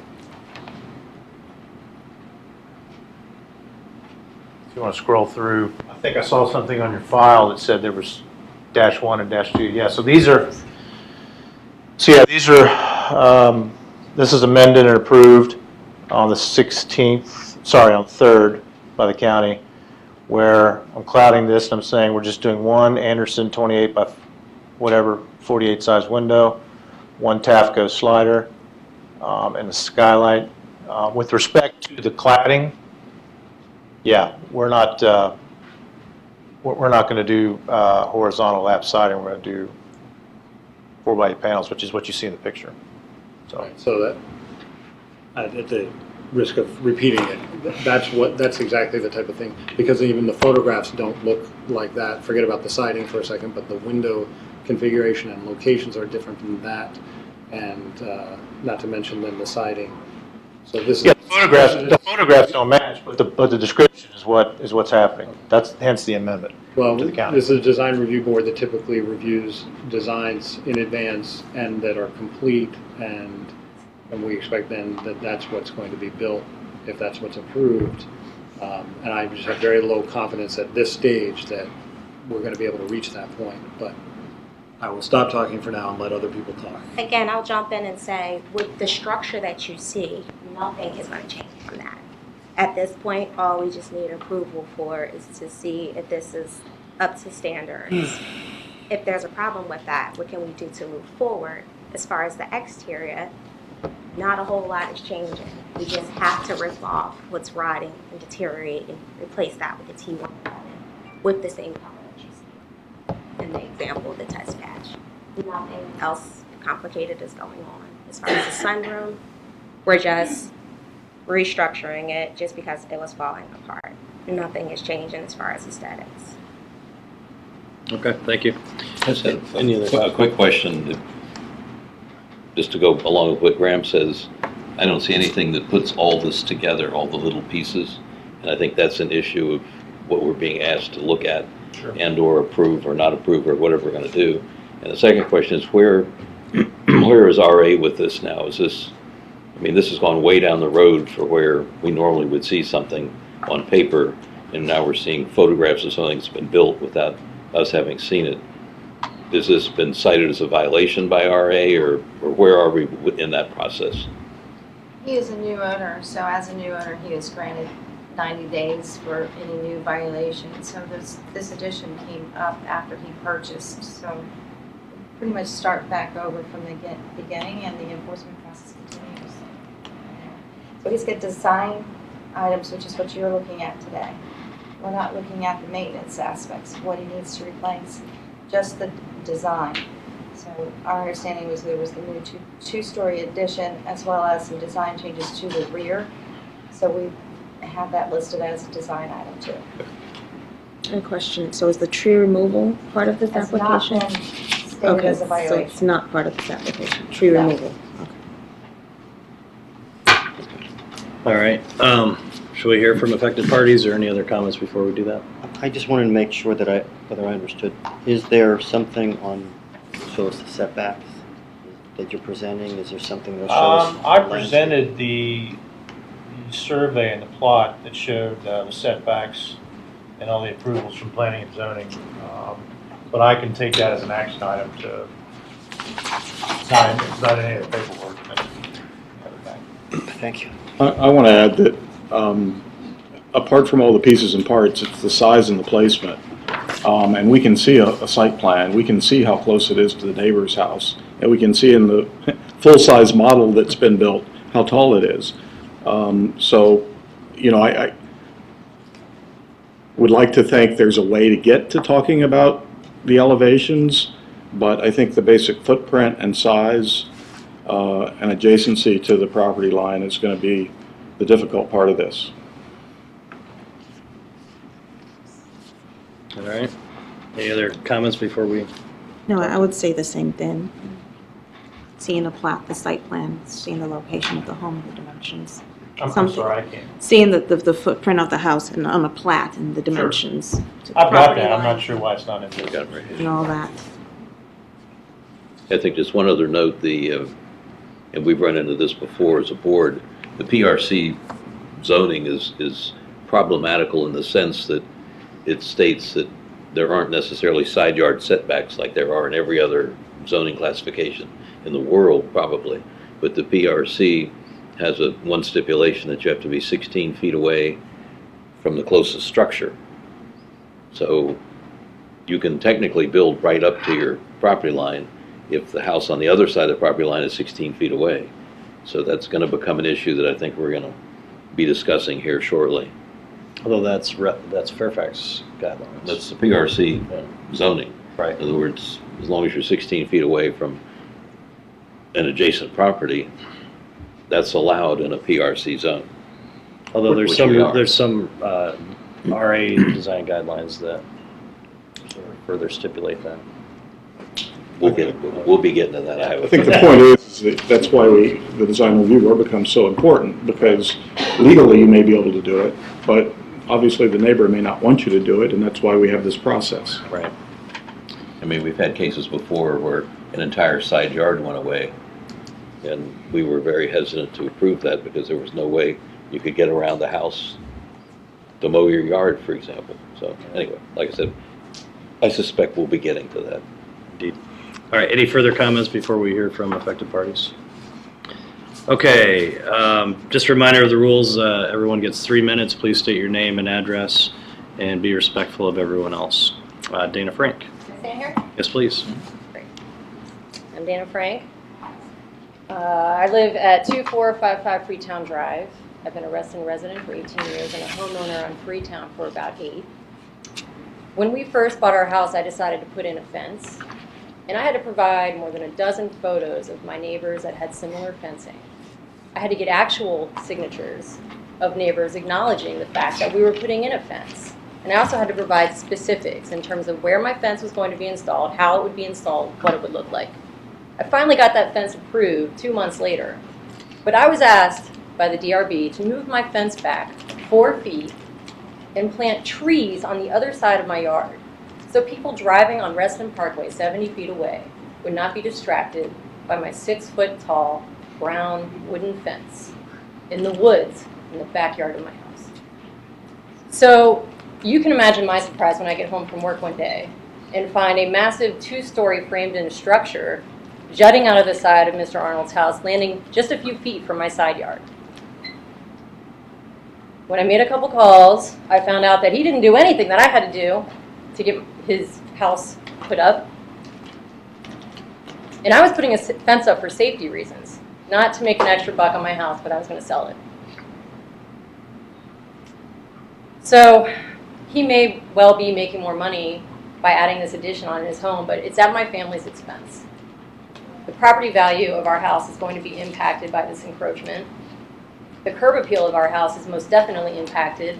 We never would have bought this house if we had this building so close to it. And according to Fairfax County, we can no longer build on that side of our home because all of the up for grabs space has been absorbed by this massive building next to our home. Aside from that, the wildlife footpaths that used to run in between our 2 homes with fox and deer is no longer there. It's been destroyed. And our once peaceful and semi-private backyard is now dominated by a huge wall. And you can see it from every corner of our backyard. The implications of this addition go beyond the outside of our home. Our children now look at T111 siding outside of their playroom, which used to have trees and sunshine coming in. And our 7-month-old twins' nursery and our 4-year-old daughter's bedroom is located just a few feet from where all that construction has been taking place since early spring. And I can assure you, if you want to come and help us out and try to get some normality into our house, from 7 a.m. to 10 p.m. at night, I welcome you to. But it has been hell on us. And I'm really leaning on the HOA to correct this and take action so we can get our normal lives back. Thank you. Suzanne Neese? Yes. Yes. I'm Suzanne Nessel, and I live at 2454 Freetown Drive, directly across the street from 2457. I decided to buy my age-in-place home when I retired, specifically in Reston. The reason why, when I returned from Hawaii after 35 years, all the old neighborhoods had been ruined by opportunistic people who changed old established neighborhoods into mega homes or neighborhoods with no character. So I felt completely assured and purposely moved to Reston because I knew the DRB would preserve and protect my home, my investment, my home's view of nature, and the side yard opposite, which is a standard feature of the master plan of this old neighborhood from 1974. This plan carefully offsets each house from the next and includes generous side yards that create maximum privacy between and across neighbors. The house design I have is the same as theirs. It's a split level. You have a main level and you have an upstairs story and a downstairs story connected by stairs. There's one single dramatic trimmed window in this classic design of all the houses. This one single window is on the second level. It creates privacy to and from the house. It does not have a basement. This house has a crawl space. Some houses have basements. I have a full basement. In July, the owner issued a Fairfax County permit for a one-story and basement. A basement in architecture, and I went to architecture school, is defined as a space below or partially below ground. A story is a space above ground. Importantly, I knew the past approved alterations by owners of this style only occurred in the rear of the house. And that was to preserve this very balanced design of the existing house and the balance of the house on the lot. No houses have side additions. So instead of what he said he would build, which was a one-story and basement, the owner boldly erected a two-story addition on the side of the house in the natural green space side yard directly opposite mine. The addition is 13 feet wide, facing my house, 16 feet deep across Dana's house, and the height exceeds the existing roof of the house, of the main house. It is located, its height is probably, the reason why is a shed roof, dramatic shed roof, 18 feet at the front, according to the county, and at least 6 to 8 feet at the back for a dramatic shed. It is also located directly in line with my driveway, garage, lawn, and entry paths. It looks into my entire front yard. The wide side yard green space I took for granted is gone. There are two poorly placed, mismatched windows, one on the second story.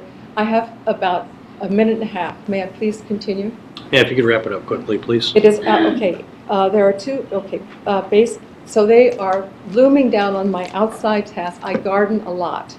It's out of character with the neighborhood. It was built rogue without approval. It doesn't conform to the original building permit. It violates most of the primary Reston design covenants. Like Dana, it's an unacceptable invasion of my privacy and defies the master plan as it was originally intended.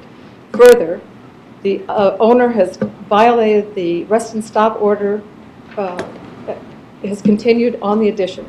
My conclusion and what my requests are: this owner's unapproved addition was has boldly challenged the authority of the DRB as well as its credibility. The DRB needs to act swiftly and decisively in this case to prevent this and future offensive alterations throughout the Reston community.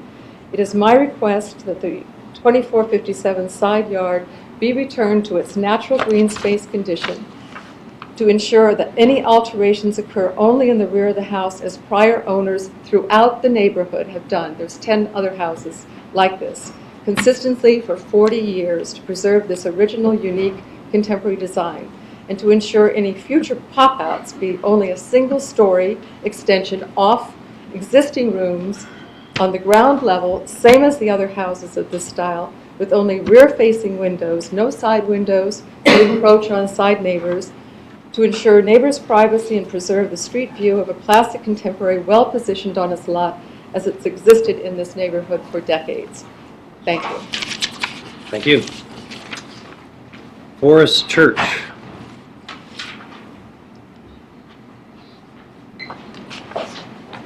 Good evening. My name is Forrest Church. I live at 12323 Panama Road, around the corner down Freetown from this house. My family and I have been resident for 13 years this month.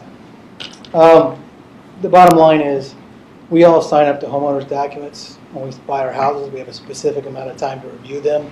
We're very specific about the rules in this case. We've blown through 2 stop work orders on this. We're obviously not following the rules. We've ignored the Reston covenants. All I would ask is that both RA and the DRB take action on this matter. Thank you. Thank you. Stephen Greenberg. Do you have my slides, if you've got there, Dave, that I can talk through, or do you want me to just do it from here?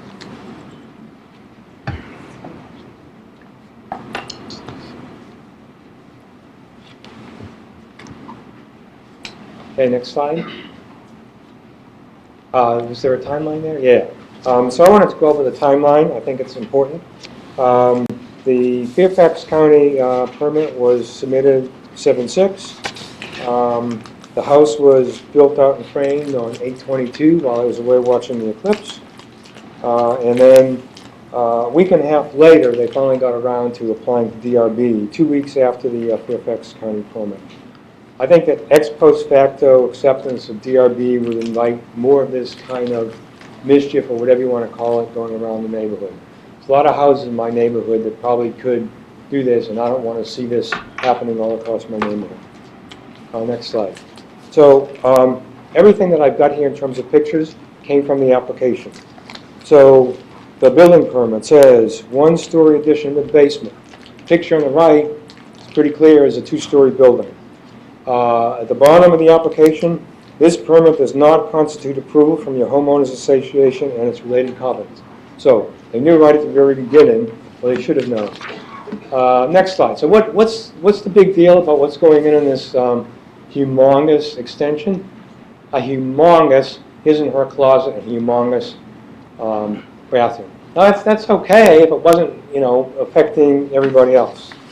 Next slide. I'm going to skip this one and go to the one afterwards. So on the left is what it's supposed to be. On the right is what it's built out, which is not even supposed to be there. But just on this, you can see that there are differences in what they built. The skylight is different. It's 3 windows to 2 windows, 3 windows to 1 window. Say what you plan, build what you say, and if you don't like it, come back again for another change. Next slide.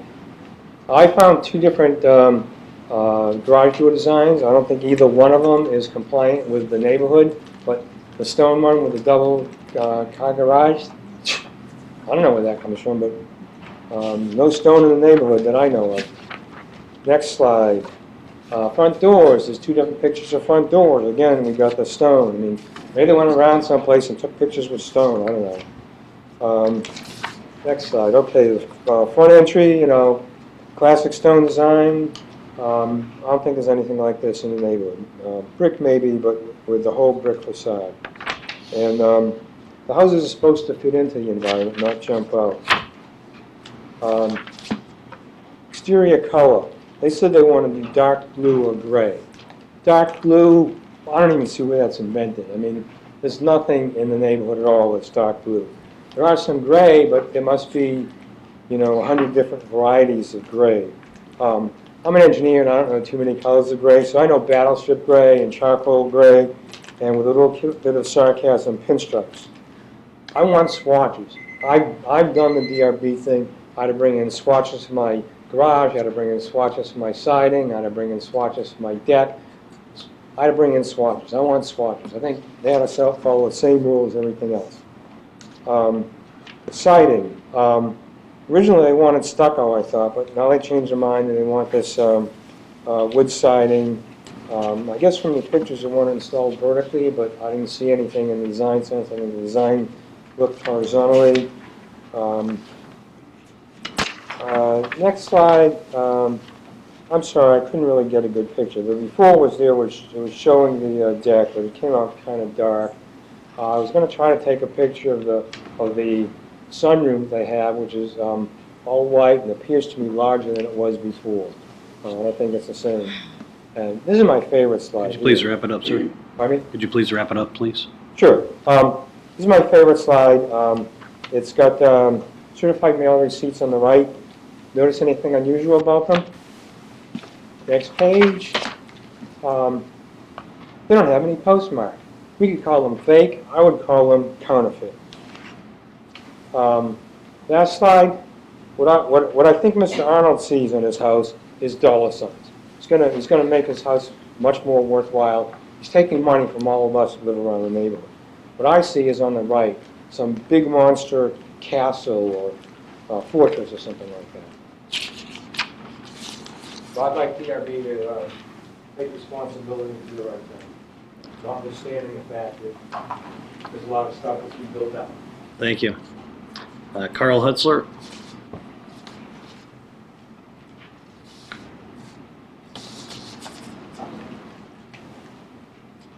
Greetings, my name is Carl Hutzler. I live at 2512 Freetown Drive, just around the corner. I walk my dog a whole bunch of times during the day by this property. And I knew the guy who used to live there and when he sold it, and I was sort of curious what was going to happen. But I was really shocked to see this structure go up. It seemed like it didn't really blend in with the house at all. It seemed like it was much bigger than most additions I've seen in the neighborhood. And I was curious if anything had been done to get it approved. And then I started finding out that this guy had done nothing to approve it in the same way that we have to approve everything that's done to our house. And I think we should all be living under the same rules. So I'm here to sort of voice my resentment to this addition. I think we should all be following the same rules, and I think if he's going to break the rules, then why have a design review board in the first place? That's all I have to say. Thank you. All right. I believe that's all I have on the list. Is there anyone else in the audience that would wish to speak? Please come forward, or in the back first. Sorry, you could go to second. Draw straws. Hi, my name is Sherry Seashine. I live in the Freetown neighborhood on Brussels Court. I too walk around the neighborhood twice a day, maybe in the morning and the afternoons. And we have lived in Reston. My husband and I have lived in Reston for about 39 years, 33 years on Brussels Court. We, like everybody else, have always had to go through the DRB for approval. This addition adds nothing to the neighborhood. In fact, takes away from that, as Mr. Arnold described, rundown house, and will just make our community less pleasant to be around. So we ask, just like everybody else in Reston, who have signed the covenant, signed an agreement saying they would stay with the covenants and follow the guidelines, we ask that you apply the same rules to this structure. Thank you. Thank you.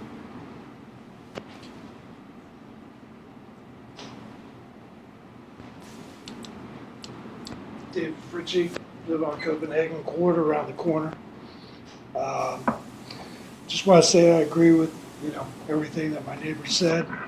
Obviously the structure's too tall, too close to the property line. Wasn't originally approved by RA. Had it been presented to RA, I don't believe it would have been approved to begin with. So, that's where we're at this point. I don't think it should be approved. I don't think it would have been approved originally. Too close to the property line. Obviously, have a lot of compassion for the next door neighbor. It's right on top of her property line.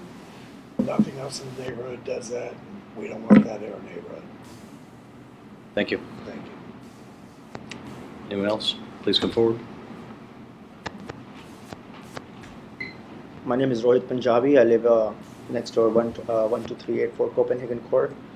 So my wife and I bought this our property close to in the cul-de-sac.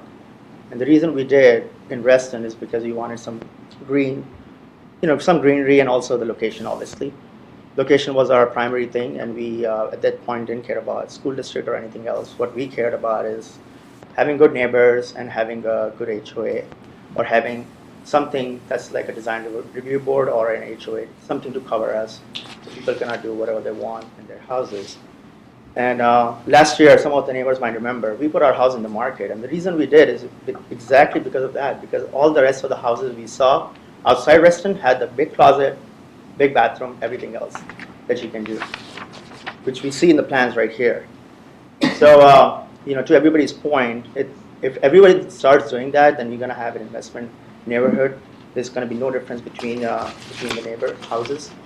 And obviously, when we grow our family and we sell our houses, our prices are going to be affected as well. And that's not fair for other neighbors to have a bigger house, same model, bigger. So obviously, if that's for sale, that's going to go first. And nobody's going to buy our house, or they will lowball the offer. That's all I have to say. Thank you. Great, thank you. Anyone else? Please come forward. My name is Carl Nash. I live on 2449 Freetown Drive, just a few doors down. I think one thing that you may not be aware of is that our street is made up of all pretty similar models. Maybe there's 5 or 6 models all for everyone. If one were to change to this drastic effect and others are allowed to do something similar, because if one is allowed, others would be allowed to do the same thing. So if everyone were to do something similar to this sort of addition, the whole neighborhood really would change. I would also remind you of what happened in DC when certain buildings were allowed to have basically what amounted to pop-ups. And just because it was allowed there, they didn't have a design review board or anything else. One 3-level row house would become 5 or 6. And because they were able to, others did the same thing. When that multiplied, it totally changed the whole neighborhood. The values of all the buildings changed and dropped dramatically. So something like this is very detrimental to the whole neighborhood when the models are all similar to one another. And this would impact values of everyone's homes. Thank you. Thank you. Okay. Anyone else? All right. Ken, would you like to get us started? Be happy to. I think it was Richard that made the comment. I would agree. We've got a lot of work in front of us. I think I don't know where to begin because this hasn't gone through any of the application process.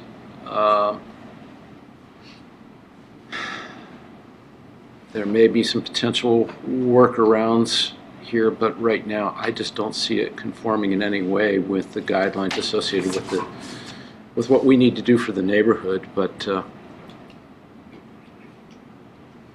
I'm not sure what we're going to come out with tonight. I don't know yet. So. I think it's pretty clear we would view it as if it weren't there.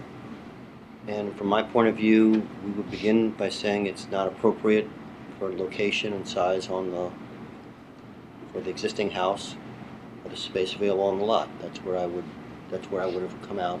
So we just got the plan, whatever the plans really are, but just based on what I understand it to be. Thank you. Richard?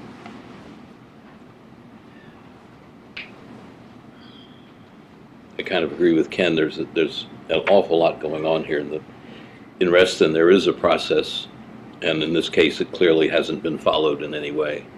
And I think it puts us and the applicant in a very bad position.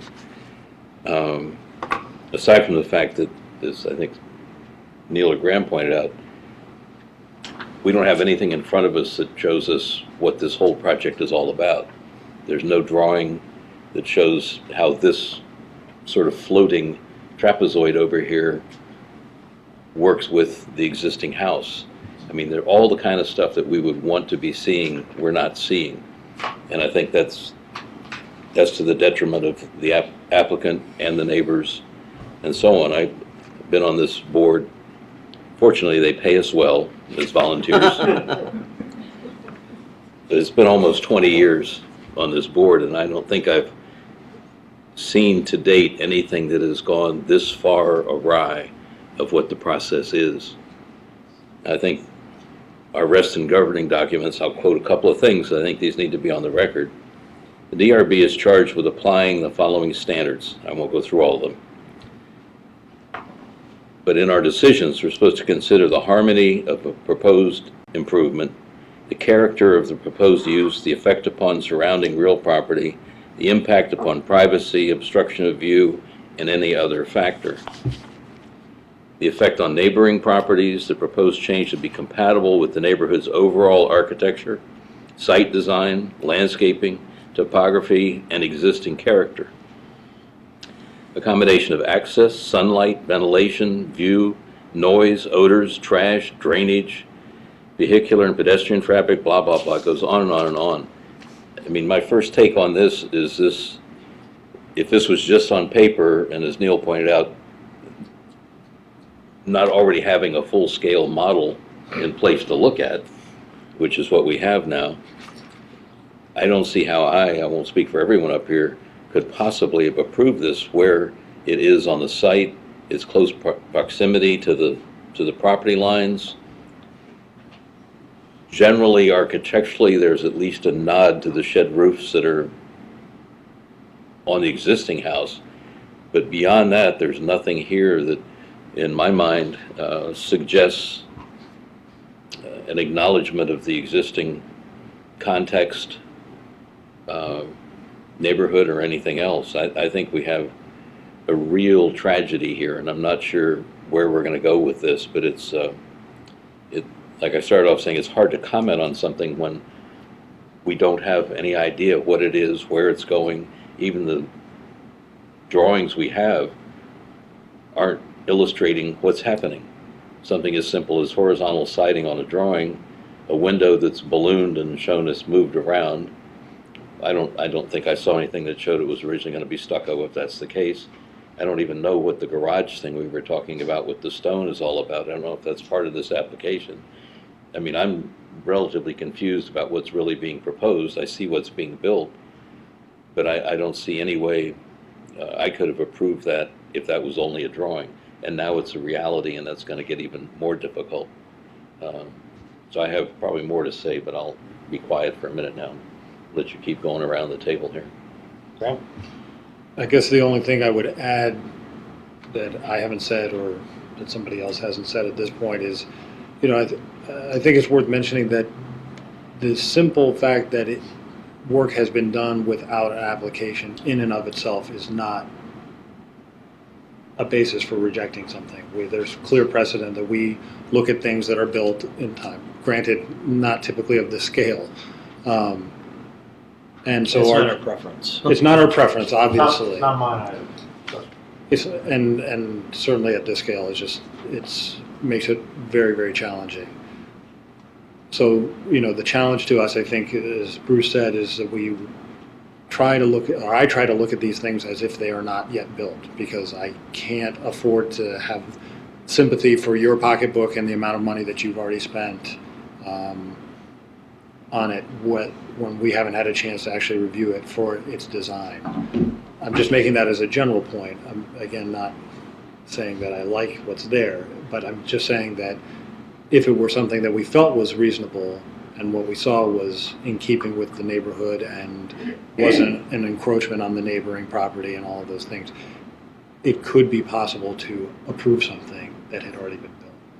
That said, nothing that I see here is anything that I feel like I would have approved had we had drawings, or if we did have drawings at this stage. Normally, if we had had just the level of drawings that we have and nothing had been built, no photographs, and this is all we would have had, I think I would normally have deferred the application to give you an opportunity to provide all of those drawings. There's a pretty clear checklist in the design standards about the types of things that we are looking for, and I suspect that the Reston Association staff has tried to guide you to these things as well. A site plan for one thing, elevation drawings, which we talked about, construction drawings, materials and colors, all of these things that I feel are still lacking from what we're looking at today. Yeah, we have those. Not sure why it's not in this presentation. You know, you're right. It will be. It's an issue, and it's a risk. And what I would tell the board and to my neighbors, it's not something. You know, there's a lot of emotion in a lot of those comments, and look, I get it. The fact of the matter is, you know, I'm 47. If I can get emotional for a minute, I'm 47 years old. This is the last home that I intend to buy, unless I get company transfers me or whatever. This is not a situation where I was trying to Do a flip. do a flip or any. That's I saw something with some dollar signs on it. That's totally not what the intent was. Nor was it my intent to usurp or disrespect this body. The fact of the matter is, for me to do this deal and the financing that I had to get in order to put the amount of money into this home, compared to what it was when I purchased at a foreclosure, there were some time limits, and I missed a step. So what I'd like to do, I think all the comments are probably going to be the same, and I appreciate the comment about precedent and things getting approved, and this is further down the road. If I could have an opportunity to go back, amend the application, because I think part of the problem here is, other than what's already been stated, is there's a lot of information that's kind of been thrown together here, and it's confusing. The fact of the matter is, the job in and of itself, the comments notwithstanding about the size of the structure, it's really not anything different than what's there. I just need to do a better job of communicating. Well, so to that point, and continue what I was saying, I hear you about the emotional aspect of this probably from all sides, but when I listen to the affected parties and when I evaluate these things, I try to distill out to the greatest extent possible that emotional aspect of it. Sure. And listen for and look for the things that I wouldn't look for if you were just coming in and talking about it on paper. And I think the approach to the side yard, through the side yard to the neighboring property, is a real issue. I think the height of the project is a real issue. I, like Richard, the gesture of the roof slope aside, don't see this addition related to the existing facade in its treatment around the windows, the balance of the position of the windows. Can I start? You want to start? You want me to stop? Sorry. So, Keep going, Greg. in any event, what I was going to say is normally I would defer this to give you the opportunity to do that, to put all those things together in a way that's comprehensive. However, for what I've seen so far, I don't think even if you came in and presented the tightest presentation that you could that was as accurate as possible, that I would find this approvable. So Neil and Grace still have yet to talk, but I would not support a decision to defer at this stage the way I would normally, given how far this has come along. I'm done, Neil. So, yes, a lot's been said, and it's a tragedy. It's a tragedy for you guys because you've put a lot of money into it. It's a tragedy for your neighbors. It's a tragedy for us sitting here dealing with this. Nobody comes out of here feeling but so good. We do have a process, and to the extent that you haven't been through the process before, what strikes me is, as Graham was talking and why I got antsy to want to throw in my 2 cents, take all the design out of it, take all the plats, all the information. You've got neighbors. You've got people that live right next door that are impacted severely by this addition. And no matter what we might think from a design perspective, if you had gone through this process, those people would have been at the table. they would have been clamoring just as loud as they're clamoring tonight, or well, not quite that loud, but really close. And it would have impacted the process so that what came out of it would have been something much more modest. Because that didn't happen, there is no way the placement of this addition, much less its size and height, is going to be approvable. It's just not. It would have been impacted. It would have been much less. It probably would have been relocated entirely if you even decided to proceed with it at all. So while it's a tragedy, I don't think it's very difficult. I have a motion that I'll be ready to make to deny this application. Grace? I would agree with my colleagues. I'm not prepared to approve this application tonight at all. I think you need to revisit the architectural design and the comments raised by your neighbors and the affected parties. That really concerns me. So I'm all for improvements, but Reston is a community. We do have guidelines, and I think it would be good if you do revisit that design and see some changes. Well, we're open to suggestions at this point. Clearly there's a problem. It's a matter of finding a solution. There has been loss in translation as far as the application process. Again, we're not reinventing the wheel here. Originally, we planned to use the cedar. The cedar was too bad. Originally, we tried to go with the stucco. The stucco was too bad, so then we had to buy something else. What we're buying is very similar to what's already done. You can go through the neighborhood and you can see people twist and turn the cedar, the siding in any direction.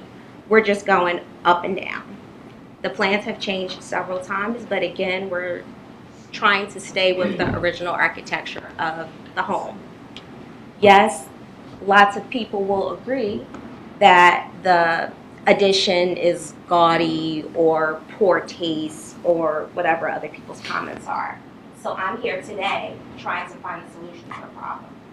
Any suggestions from the board? Any suggestions from the neighborhood?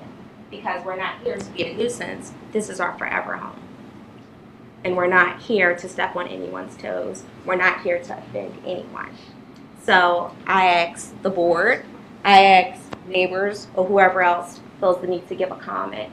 Everyone wants to say how we're coming in as these monsters and we want to build up and take away from the integrity of the neighborhood, but that is not the case. We're here to work with the community. Mr. Chair, I'd like to make a motion. I have one final comment. Well, I agree with my colleagues here on all their comments. I'm going to recuse myself since I'm a neighbor, so just so you know. Go ahead. I move we disapprove the addition as too large to be harmonious with the existing house and the existing neighborhood. In the alternative, the board would consider a new application that shows a less impactful addition with less impact on the neighbor property and a size more subservient to the existing house. I'll second that. Just a point of clarification, this disapproves the application as a whole, so that is inclusive of the siding, the color, all of that, everything. Yeah, it's in the wrong place. Well, the siding's irrelevant. Well, they're re-siding the rest of the house too, right? Yes, Yeah. we need to repair the house. Aside from the siding, aside from the addition, the house is entirely needed. You know, you need an application for that is all I would say. I heard that we were approving The design? basic design stuff tonight. Yeah, replacing siding, if you're using the same product, obviously it's just maintenance, you don't need an application. If you're changing the product from cedar to T111, and that's a whole nother issue, and you wouldn't have to do an application. But it certainly wouldn't be this level of review, so you should work with your advisor to let you know if you want to piece those things together, that's fine. But they're mainly addressing your addition at this time. Gotcha. Have a motion. Do I hear a second? I seconded. Oh, sorry, didn't hear. Okay, any further comments? I just think in terms of giving the applicant some guidance, I think I would suggest you study the context that you're in very carefully. Look at the size and scale of everything that's around you. Look at common elements of the neighborhood around you, and just the relativity of all the other structures. And I think somewhere in there you can probably find a solution, hopefully. So when you say you're talking relative to the, because if I'm looking at the design guidelines, it's very clear about how it's supposed to match your existing home. And then there's obviously some language in there about setbacks, that sort of thing. Yeah, it's all of the above. I think every neighborhood, there's context in every neighborhood. I think some of the things you're alluding to here in terms of the shed roofs, for example, is an element that might be okay. I think where you are, if this was out on a 20-acre piece of property, there might be elements here that we could approve. But the context of where you are is where I think you have to really pay attention to it. I think that's kind of what you're hearing from everybody without trying to design it for you here. Okay, so again, just one question, then I'll, is there a liaison? You said there's an advisor? That maybe met with her Yeah, before. yeah, okay. That could help interpret design, or just fill out paperwork? Well, you're gonna fill the paperwork out and submit it in to us, and once Yeah. you've completed that, and if you wanna do separate projects, that's fine, or you incorporate some of the, all of this with the larger piece, that's up to you.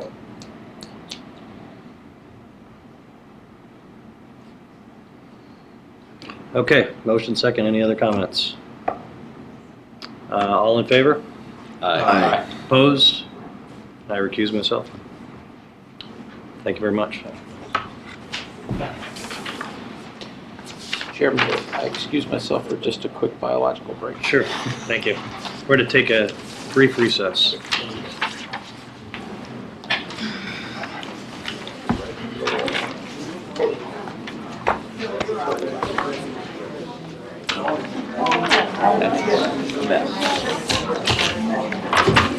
This is loads of fun tonight.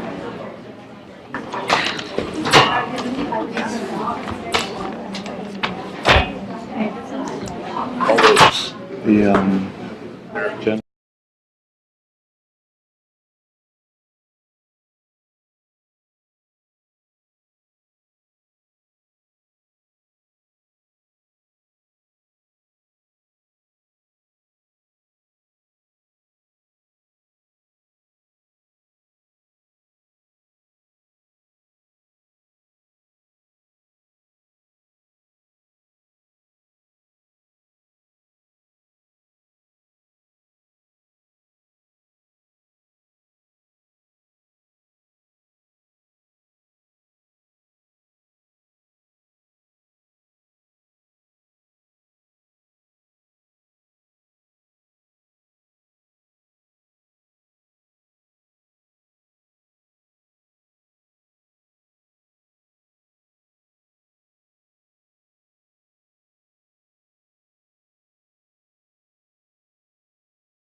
Okay, thank you. Let's have this meeting come back to order.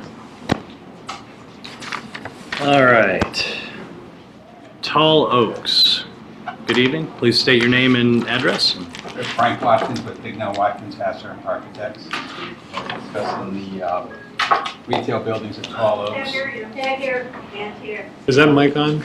Is it green? It's a green light? Sometimes you just have to hold it up a little bit closer. Here to discuss the retail buildings, the two retail buildings at the Tall Oaks projects.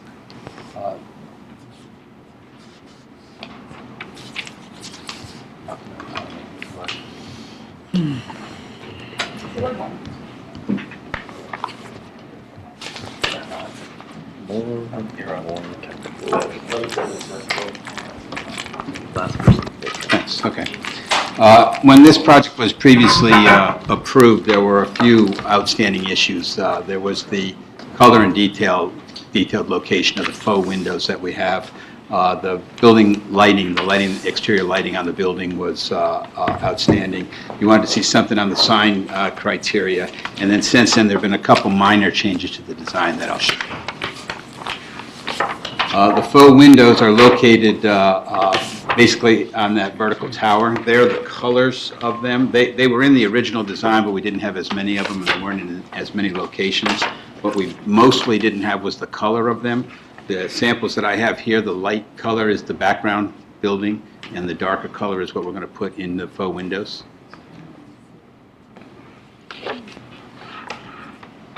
I do want to point out that in the lower elevation, the tower there, the upper left-hand window is actually a real window. That's just graphically incorrect. There's actually a real window, the upper left one, into the stair. That upper left window there is one I was referring to. That's an actual window. The lighting that we have is basically gooseneck lighting over top of the canopies. The box light, you see there, the second one from the left, that goes underneath the canopies above the doors. The can light is going underneath the cantilever canopy that's in front of the elevator core, so it's just a downlight below that. And then the fourth light there goes basically where all the existing lights are. It's across the top. You can see it on the rear elevation. There's 4 of them across the back in between the windows. On signage, we're just really repeating the zoning ordinance there. Basically, it's 1.5 feet, 1.5 square feet per linear foot of frontage. Some of the tenants will have 2 frontages. They can't, if they have, they get the 1.5 foot per linear foot, not to exceed 200 square feet. The signage is going to be traditional can lettering on raceways. The raceways will match the color of the background building.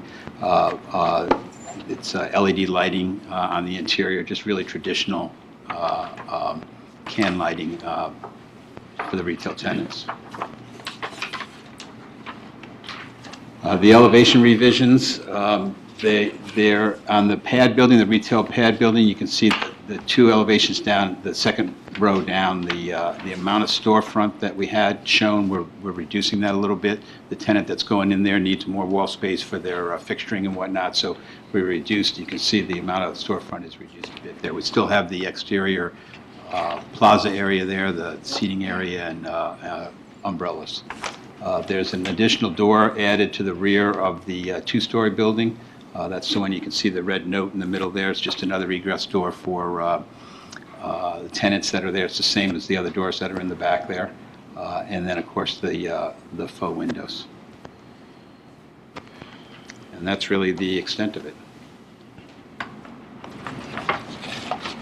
I believe there's an affected party. Please come forward.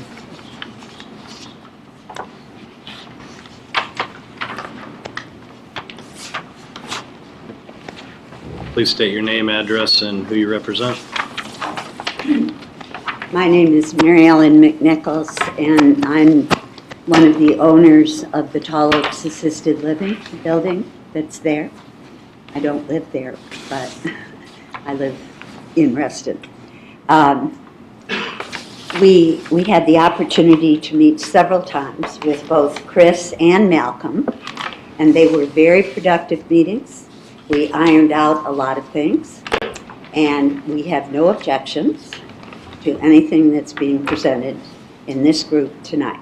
The only thing I would say, and they have indicated that they will work with us, is that we would like some of the exterior seating, which hasn't been firmed up yet, around the various stores and things, to be handicapped accessible. Thank you. Thank you. Anyone else? All right, thank you. Grace, you want to get us started? Thank you. Could you just clarify where the window is? I think I missed that. Can't hear you, Grace. The real window? Real window, yeah. Could you clarify that? Thank you.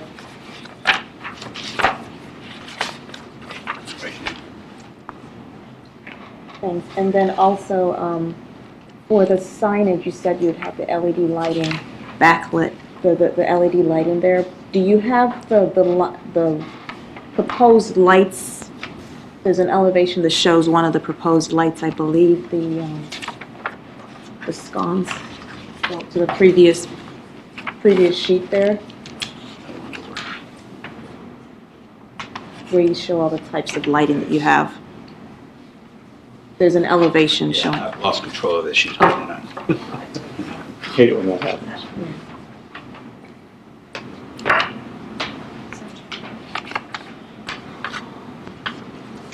I'm looking at the placement, that's what I'm trying to find, the placement. Is there one that is actually placed on top of the proposed signage for the storefronts? Just Because the lighting for the signage that I referred to, the LED lighting, is internal illumination to the can light. I understand, but I'm talking about the lighting that you're proposing, one of the sconce, the wall sconce. Is that one actually being, the very last one, is that being placed on top of the? That very last one is across the back of the building. It's the second Okay, so floor in that's between the back, windows. The rear, thank you.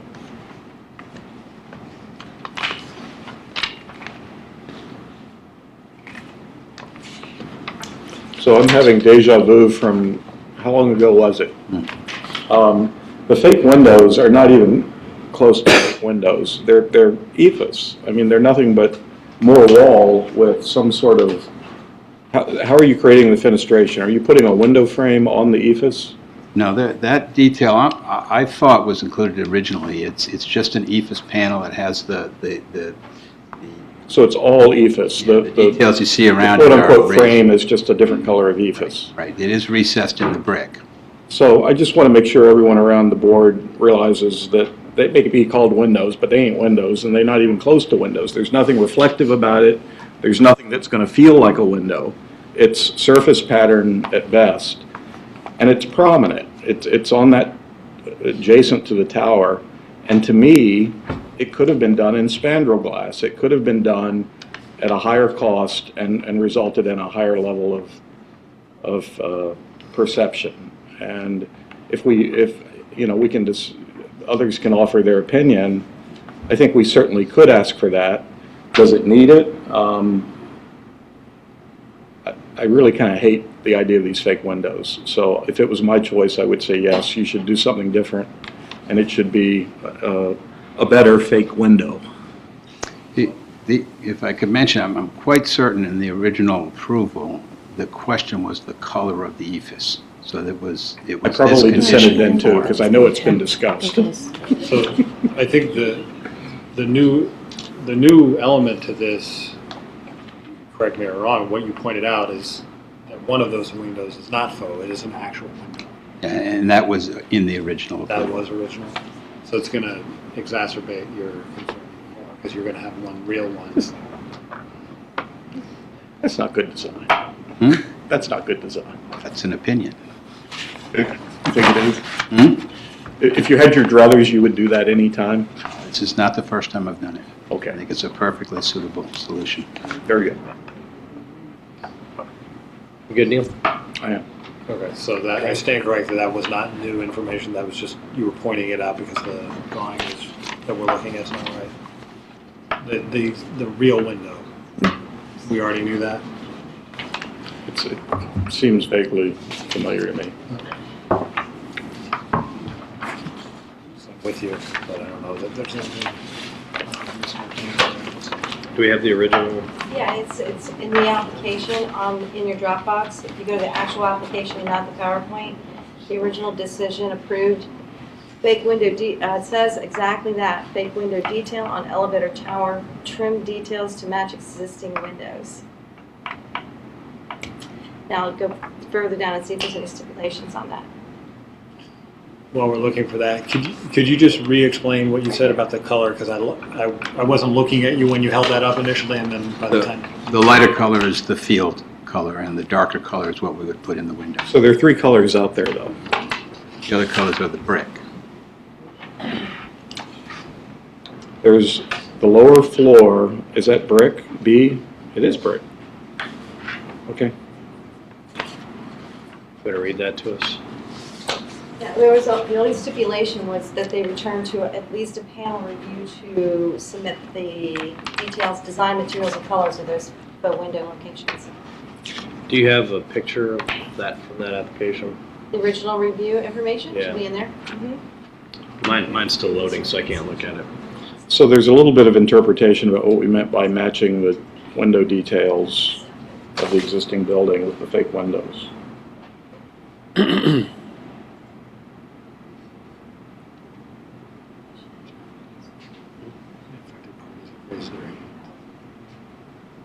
Yes, sir. My wife tells me that we thought we were receiving glass. Yes. We were the ones that made the original suggestion that they put windows in the tower because it looked like a prison. And we suggested fake windows, which we had used in another project elsewhere. And that, I had assumed all along, that's what it was going to be. And Okay. I'm surprised to see the ethos. They're looking up the original. That's what was approved at the previous review. These are the elevations. Can you zoom in on the tower?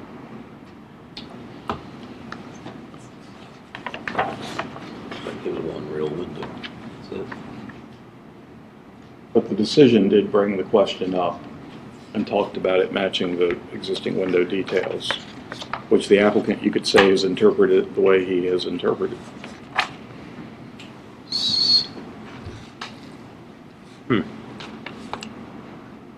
And That, so it's one real window, and now there's 4 fake windows? Yeah, the real window is basically the only window that opens up into a space. Where the other faux windows are, they're at the elevator itself. So there's no space behind it. Oh, I see. That's why it's not a real window, largely. So these weren't part of the original at all. So the elevation in the lower left-hand corner there that shows a blue window in the tower, is that the real window? Yes. So then what you've done in this version is to add 3 fake windows around it? Yeah, and then on the upper right hand, we added. I'd be tempted to get rid of the fake windows altogether. That's just Amen. me. Okay, well, are you done, Graham? I'm done, yeah. I'm looking, I'm trying to. That would be my only comment. The fake windows, to me, seems to kind of lessen the impact of what I think is a pretty nice project. I think I would just, my opinion would be I'd lose them all together and keep the one real window and move on. Because the fake ones are going to look just like that. They're going to look fake. And I think that's a nice element. It's a strong element. And to cover it with sort of a window frame with ethos behind it is just very negative, in my opinion. Frankly, we were at no faux windows at one point in time, and I'm not opposed to that as an option. What the strategy with the faux windows is to try not to pretend that they're real windows. That's I usually just the find that strategy. elevation on the bottom left more pleasing than the one here with the four windows. Yeah, I agree. And you have other And just to be comments? clear, it That's also it. wraps around to the other side elevation. Yeah, because on the other side, there are real windows on the other side. No, the two on the upper right-hand elevation, those two are faux windows as well. The left-hand side of that elevation. These two. Where it the says, previous one, where it there says was- faux windows?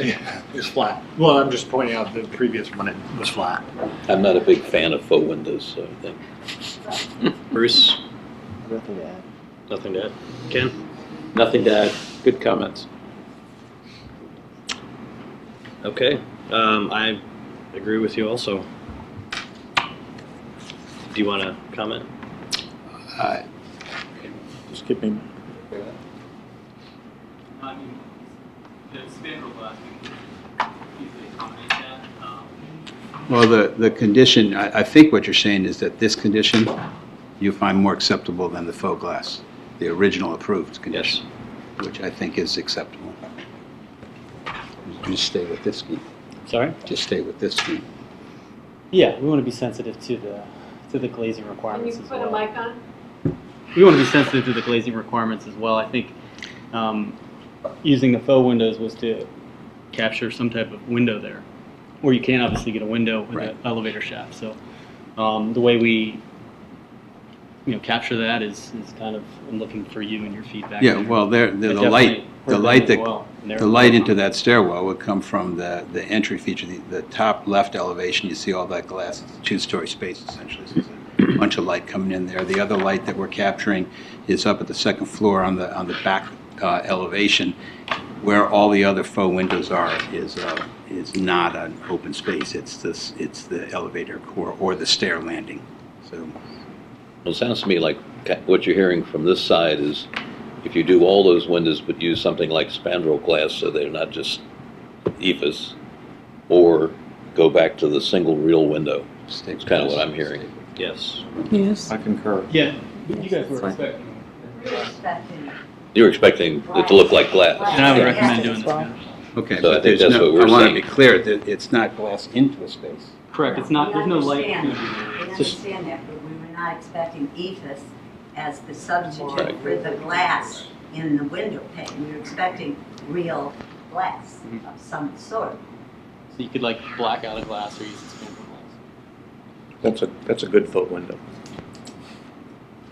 in my opinion. Okay. Well, I'll make a motion that we approve the revisions as presented with the stipulation that we allow the applicant the choice to have a single real window is in that elevation, and or the pattern of windows they're suggesting, but done with real glass, spandrel glass, or whatever. I'll leave that up to you guys. It's your choice to do either one, but no fake windows. Well, they're still fake because you can't see through them, but I think we all know what we're saying here. They must be made of glass, is what you're saying. Yeah, it must be made of glass if you're going to do them. Reflective, yeah. Any further comments? All in favor? Aye. Opposed? Abstained? Motion carries. Thank you. So we have what? Do we have another? Yeah. Do the residential Do you have a stuff. second portion of your application? It's a different group? Different group, I think.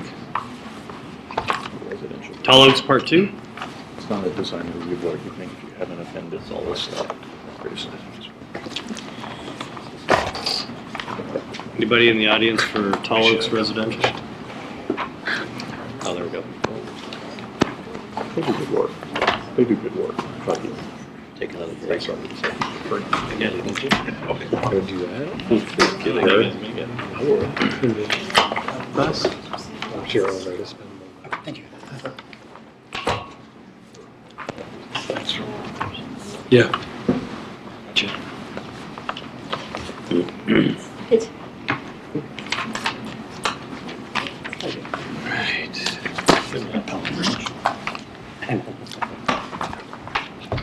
All right, tell us your names, address, and who you represent. All right, good evening, everyone. My name is Colin Stiles. I represent Lennar, with the contract purchaser for the Tall Oaks Residential. I know that you've spoken to a couple different representatives and our consultants through the process. Some of our consultants couldn't join me here this evening. So I will talk you through the presentation this evening. But obviously, we understand that this is, an iterative process. So, our expectation is that we can talk through some of the finer details now that we've worked with you guys through the process of coming up with the conceptual elevations and confirm some of the landscape plans and hardscape details that haven't previously been approved. So.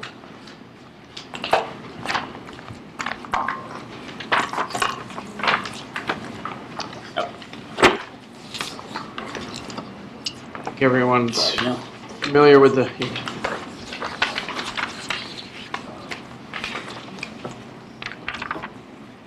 Sure.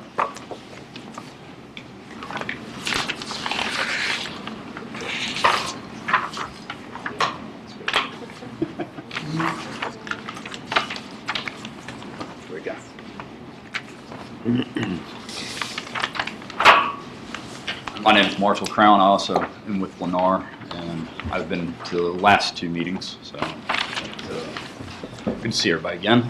Just a real quick overview since our last time here. So we pursued conceptual approval last time of all of our architecture for our townhouses, 2/2s, and condominium building, and then conceptual approval of the landscape plan as well, and with a small minor comment for try to add additional planting.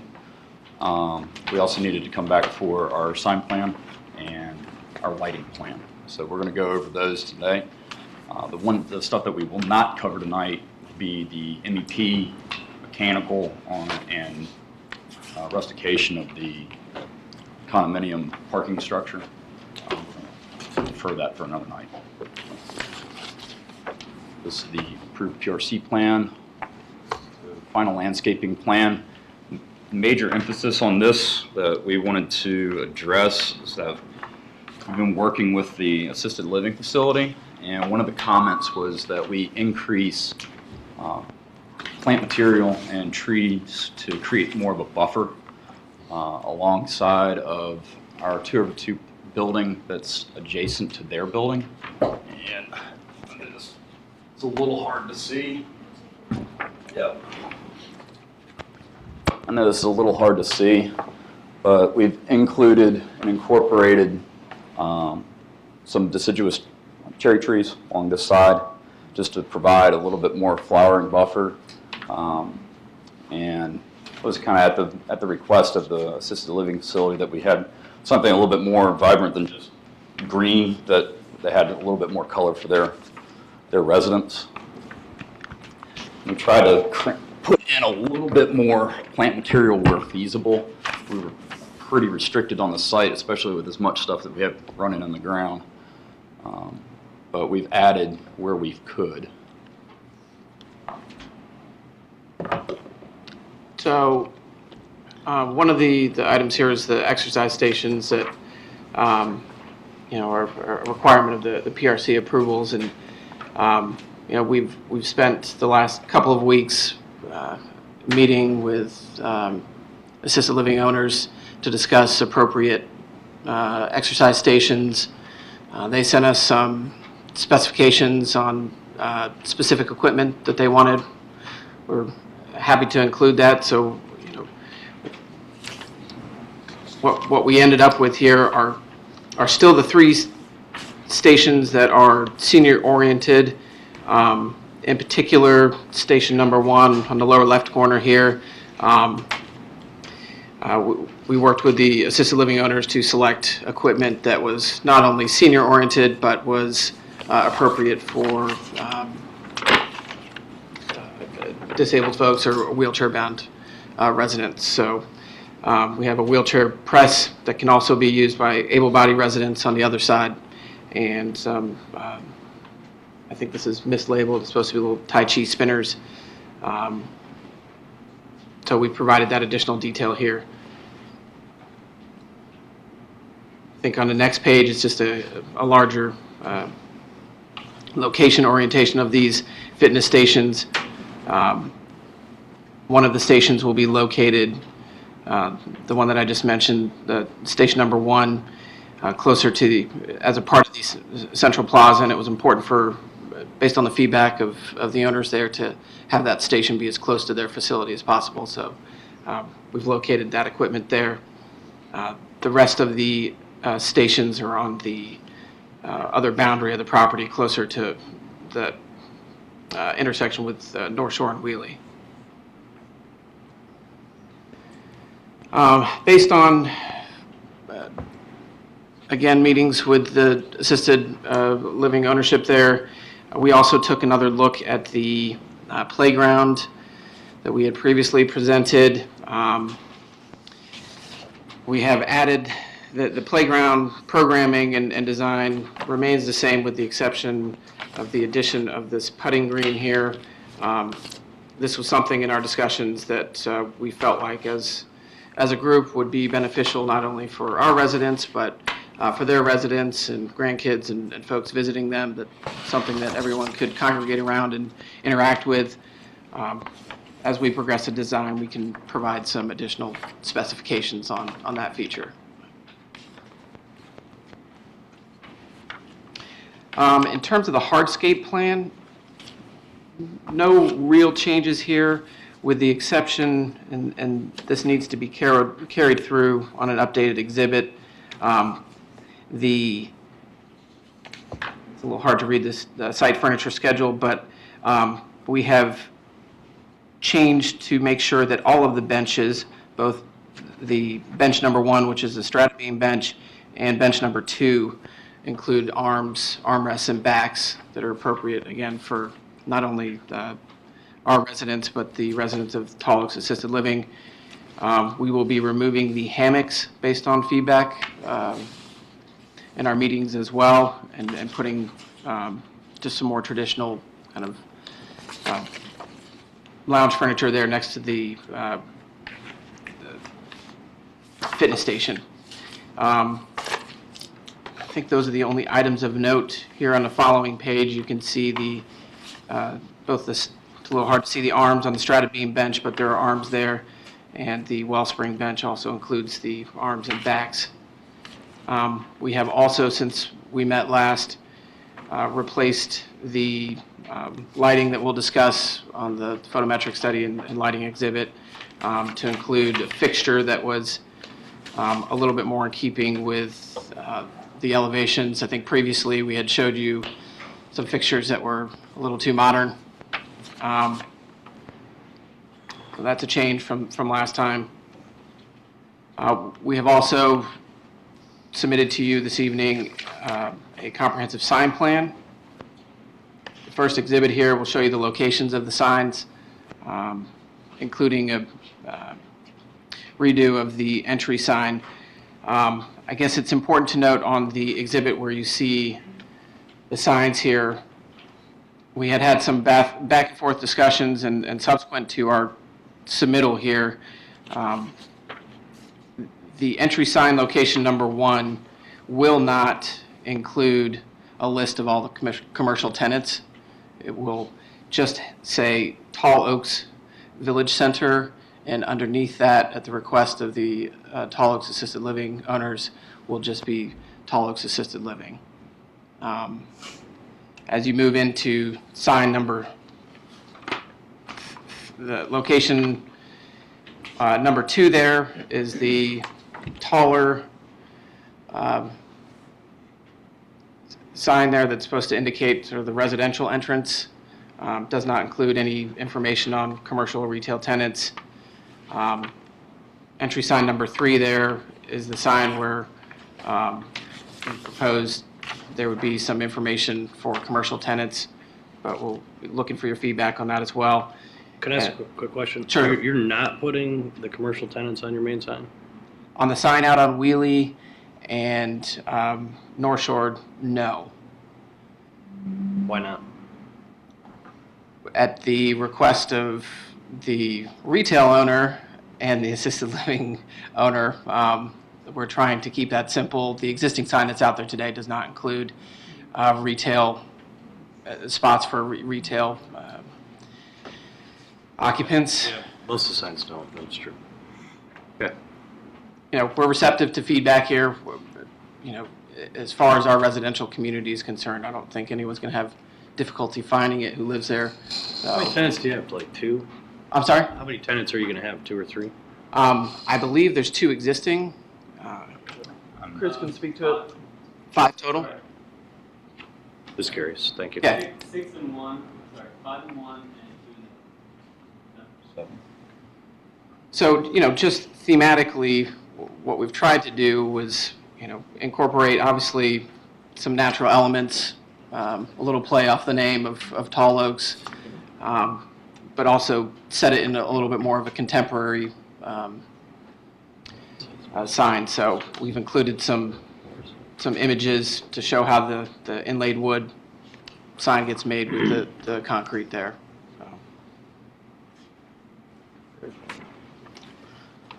Okay, and then on the lighting plan, know it's a little hard to see, but the photometric study is inclusive on this plan, and the locations of both our taller 20-foot lights and the shorter 12-foot lights are located throughout this. Also, the foot candles that those lights put off are also located throughout.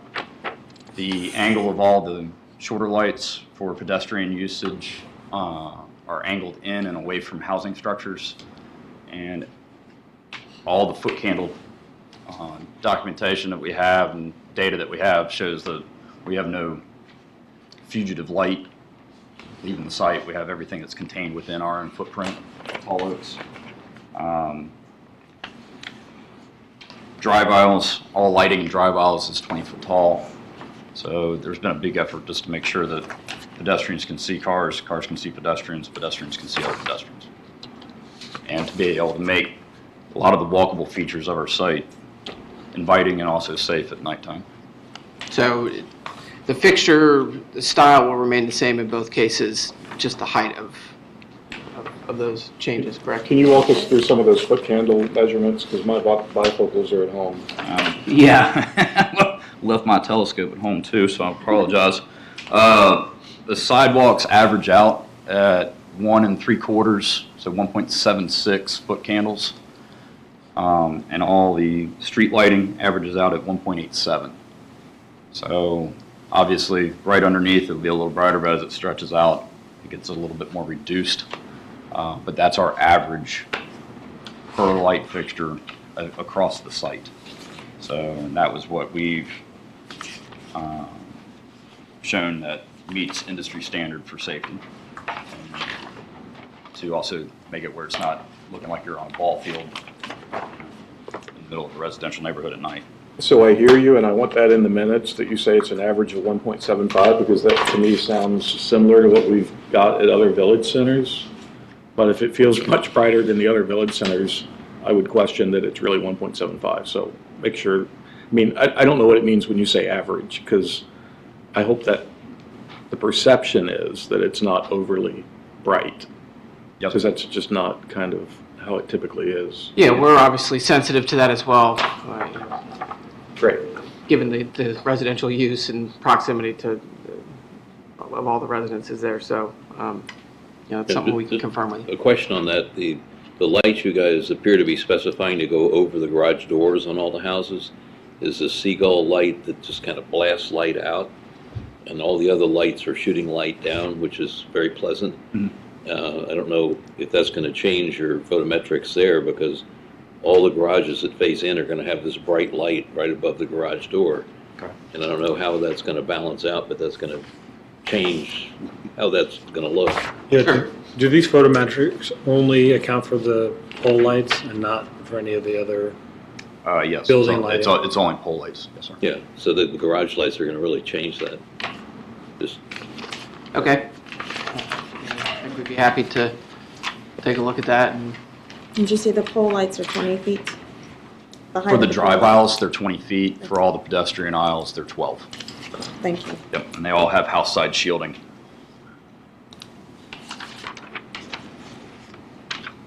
Yeah, it looks like, just for example, between building J and K, there are spots already that are approaching 3, 2.9. Can't even see. So it's very hard to see, obviously. 2.6, 2.9. There may be even one that looks like 3.1, but I'm not sure. Yeah, all the numbers that I provided are from the calculation summary down at the bottom. Okay. So the units plus the average, where I pulled from on that. Oh, but I see there's also max and min there too. Yes.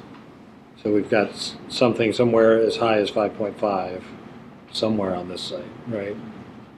Outside your bedroom window, Greg. Well, earlier at an earlier DRB review meeting, it was suggested that down at the tunnel that we try to increase some of the lighting down in the tunnel area and along the blue trail going along the back. There is that retaining wall, so the shorter light down there with the house side shielding, we shouldn't have a lot of, fugitive light getting back up to the residents there, but it should be able to help illuminate that area, keep it a little bit safer, especially for the transition if you're going through there at night.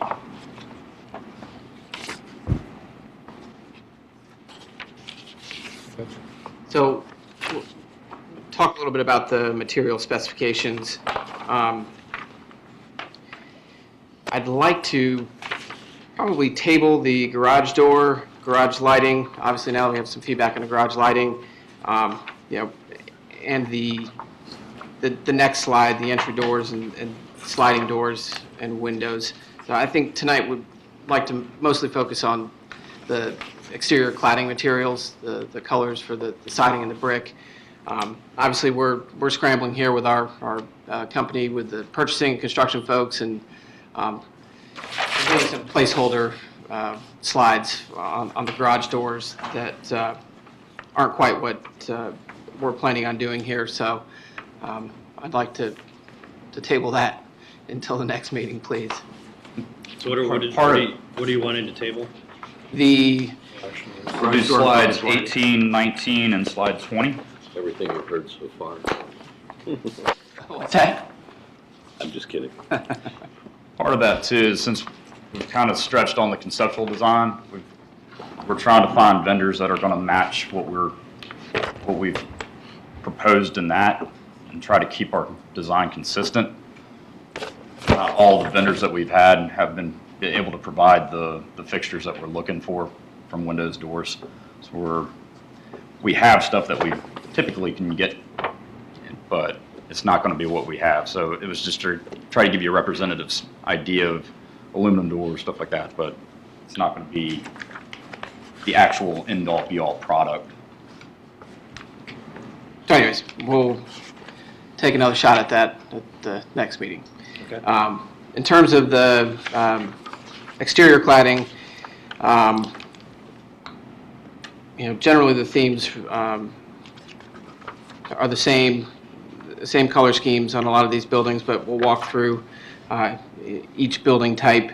The multifamily condo flat building, you can see here, you know, we've had to work, all of the cladding material and the contracts that we have are with James Hardy, so we've worked within their color palette to find the closest colors that were represented in the renderings, and called those colors out. So on the multifamily front elevation here, you can see the facade that has sort of a darker gray color is going to be the aged pewter. The lighter gray siding color behind that will be pearl gray.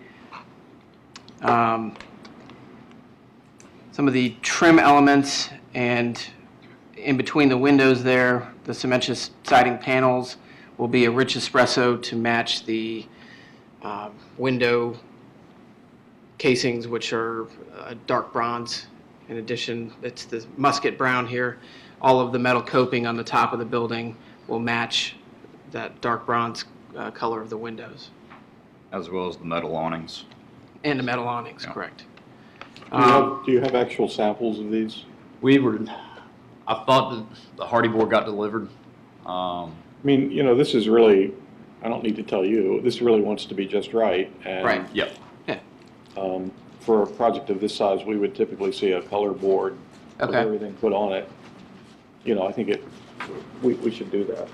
I know that the color board was supposed to be with all of the other stuff, so I don't know if it, You know, and ideally on a board, not just a bunch of loose samples, so that we can really see what you're proposing. it was a James Hardy color board, so it's just Means the whole. All the all the pieces. Yeah, I mean, you know, for a On an project of actual this, display a project board. of this size, yeah. I mean, that's what this type of project really Sure. requires. Yeah, we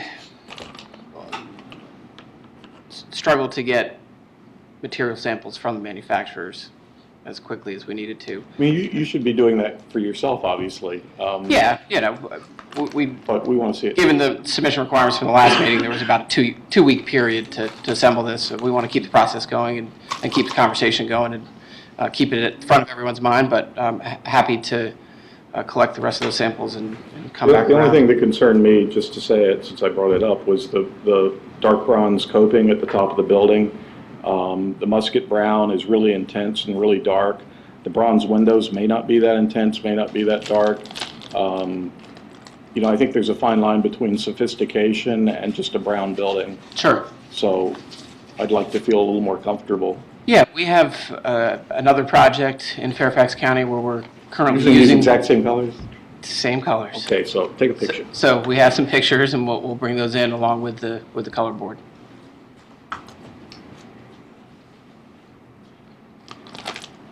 So, I mean, we can go through the rest of these elevations, but it sounds like it's going to be a little bit more effective to have the color board. Yeah, I think that's true.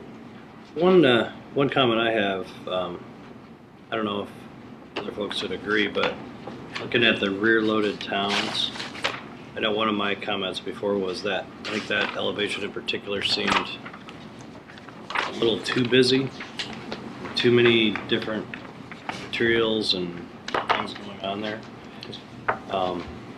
So I noticed you made changes to a lot of the other elevations. I think they look great, but that one in particular.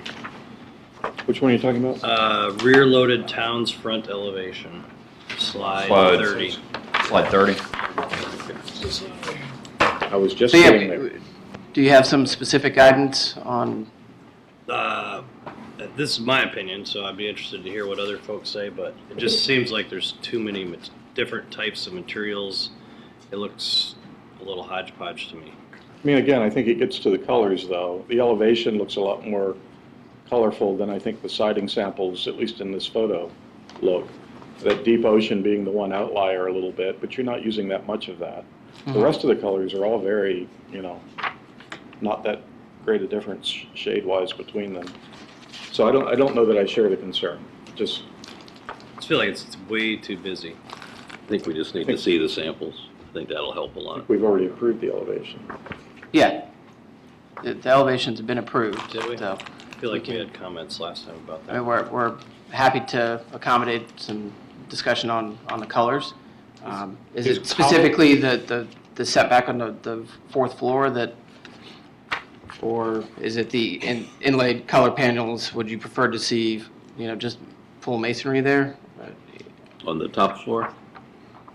I mean, on the inset panels that include the deep ocean and.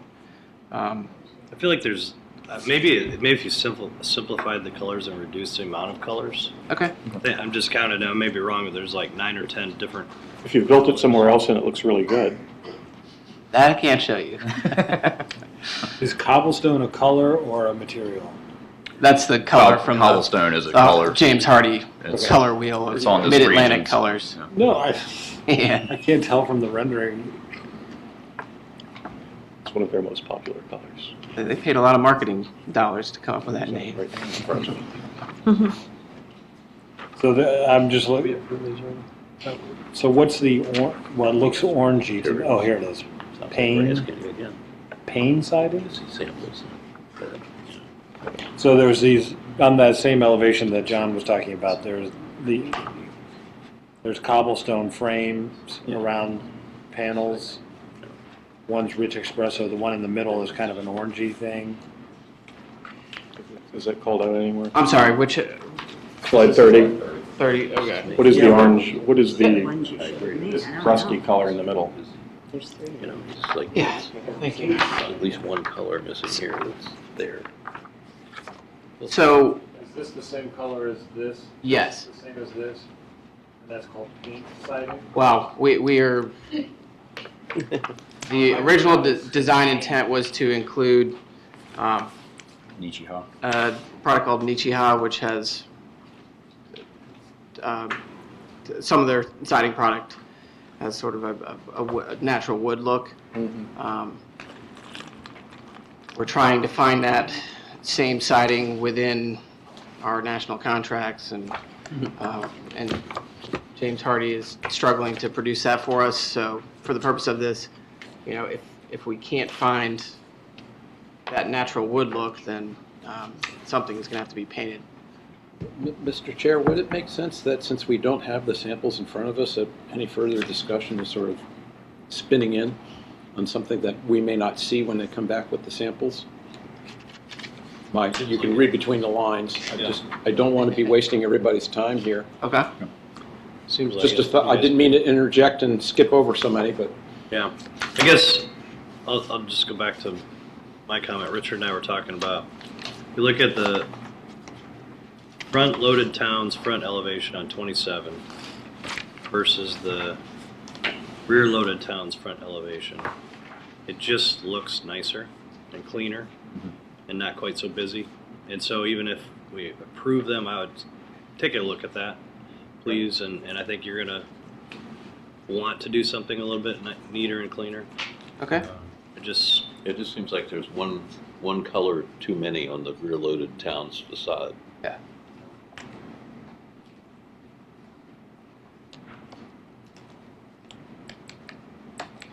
Were there any other, you had a couple? I just say it's very subjective. I mean, it's hard for me to tell. It might be that those are the elevations that look like they're the most lively and the most enjoyable, and the other ones look very bland and very kind of like ho-hum. You know, seriously, if you've done this product type somewhere else, we wouldn't mind seeing it. I had some comments on the landscape. Sure. That's up for approval tonight, right? Yeah, I think we've talked we about that understand before. we'll come back on the color boards for the elevations, but would like to. I don't need to go there until we're ready, but I don't know if we're sort of, you have more that you want to present still. I think there was anything more in there, was there? Nope. Just, it feels a little bit on the landscape plan, looking at Urban's site planting plan with calculations, that some of what we've talked about in the past isn't showing up here the way I thought it was going to, especially, again, as we talk so often about North Shore Drive. So if we've approved things in concept, but this is what we're finally approving, this actual plan right here, have we gotten all of the deciduous trees along North Shore Drive that we can get to give it that tree-lined Reston feel? And if not, why? And then, in addition to that, I don't like that plan so much. There was another plan that was rendered up, the sign plan. Can you go to the sign plan? Because it seems to actually be pretty accurate for the landscape, but it's a little easy to see where the trees are. Slide 12. That'll carry through though, I don't know. I'm not sure. I don't know if everything You don't have carried slide through four. on that, but it's something we can at least go off of. Go back. We were slide 12. So a few areas are barren entirely. So just pointing them out, this area here, all of these townhouses are devoid of any vegetation per the plan.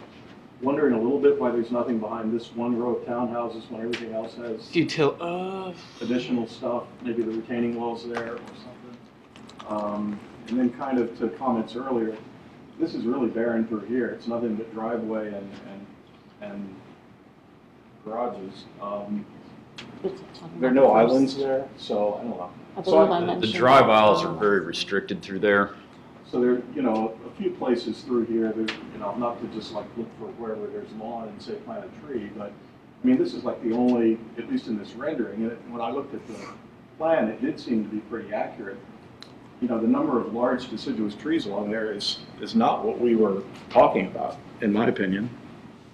Based on when we were here last time. Or time before even. Well, we went back and we still reevaluated off of the sightline easement that we have for VDOT. And between that and with our utility easement along North Shore, we're very restricted there. And we're too close to the homes to be able to put, you know, a tree with a canopy that large. Somebody approved homes too close to the street. So. You think? Yeah, because there was discussion about the distance.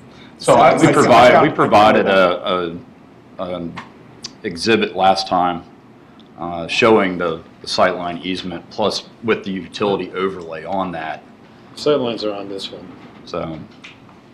Yeah, I'm not finding a whole lot of places, but I did find like 3 where. The townhouses there on the top that look barren behind, that's all driveway. So I don't know. It's not driveway. That's between driveway? them. No, Yeah. Between them and North and Wheelie, that's green space in the back. Oh, that is, that's. You're talking about the interior I think you guys are side. talking about two different. Interior side, this is, That's all driveway. that's a driveway there. So on And the so road, that's this In the here. next, in the next bank over, is that About not? that area right here, last time you did that. they're a little smaller and they don't, What's going on? I mean, you can see on the urban plan, there's a little peninsula tried to jam on those, but not as big there. We can look at From that. a standpoint I of mean- vertical, that we can. I mean, we can, the new, if you look, Yeah, I always think of, just to offer thought process, West Market over at Town Center is dense like this, in my thinking. And yet they crammed in a lot of trees in these tiny little yards and places. And you've got several places in this village center, or whatever we're calling it now, that are just really going to be alleys with garages and concrete and not a single tree or anything. I don't think that's what we were trying to do. I know I have. Every time the landscape has been discussed, we've talked about getting islands and getting some relief on these interior streets so that they don't feel barren and that you have some memory that you're in Reston. So the three areas that, just so I have my notes here, that you identified this evening, I think we just talked about the two. The area that we indicate are driveways, we'll look for what can, if anything, can be planted in between those driveway. Yeah, around the perimeter, the outer perimeter. The building across the street that backs to the open space on Wheelie, we'll take a look at that. I know that there's some utility considerations back there, but there's certainly some plantings that are permissible within utility easements, just not all deciduous trees, but we'll take a look at that. And then there's a third location that you mentioned. There's just, North Shore Drive, those 4 townhouses up there, and then the second bank of townhouses on the back street. I know that you mentioned the restrictions and responsibilities in the. Yeah. Up here, but I'm just trying to think if you can So- find some opportunities out here and in between. If you don't have to make up for that loss. All right, so we'll take this landscape plan and also have it rendered. So I think we have a little bit better exhibit to talk You about. think we can, you think we need to defer that?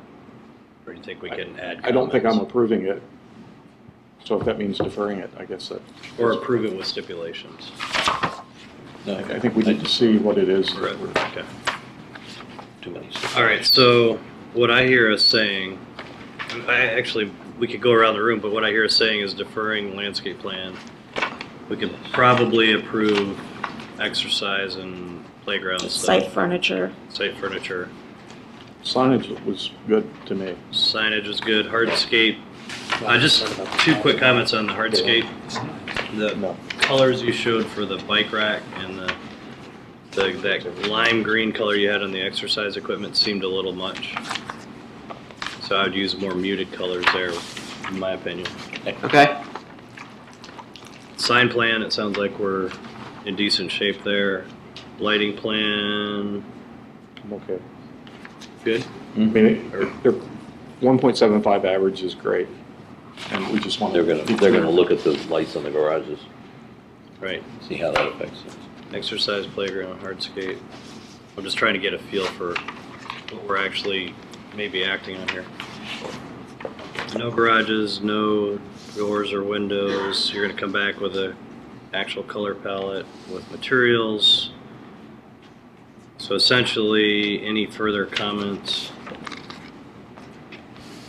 would be on, so exercise, playground, lighting, signage, hardscape. Is that correct? Yes. So in that sense, why don't we go around any final comments we have, and then we can make a motion. None here based upon what you just shared. I think I'm ready to go on what we can get done tonight and the rest. I think we've hashed it out. Okay. Bruce? I agree. Mr. Richard? I just have one question on your putting green. You only showed one hole in the putting green. Yeah, it's supposed to have 2. Hold on, let me finish. And did you want to put a bench there? Because there's nothing for the older people to sit and watch someone putt around. Yes, that's been discussed. It just You need a didn't- hole at each end, because didn't once you get carry down through. here, you got to go back. There might be a crowd. 2 holes and a bench. Yeah. There you go. Bleachers. Yeah, bleachers. Graham, anything else? Nothing further. Neil, anything else? Grace, anything? Nothing, I appreciate the changes made to with the site furniture and the design, the style, making it more natural, as well as the signage and the playground. I think the sign looks really cool. Thank you.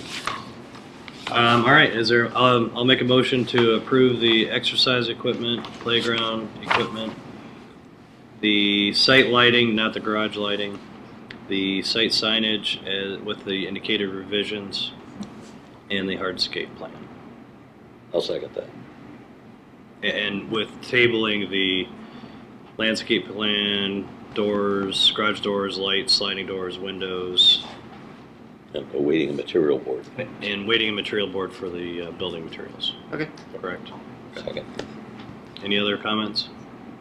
I had a question for Neil. Does that capture for the lighting, the numbers that you wanted?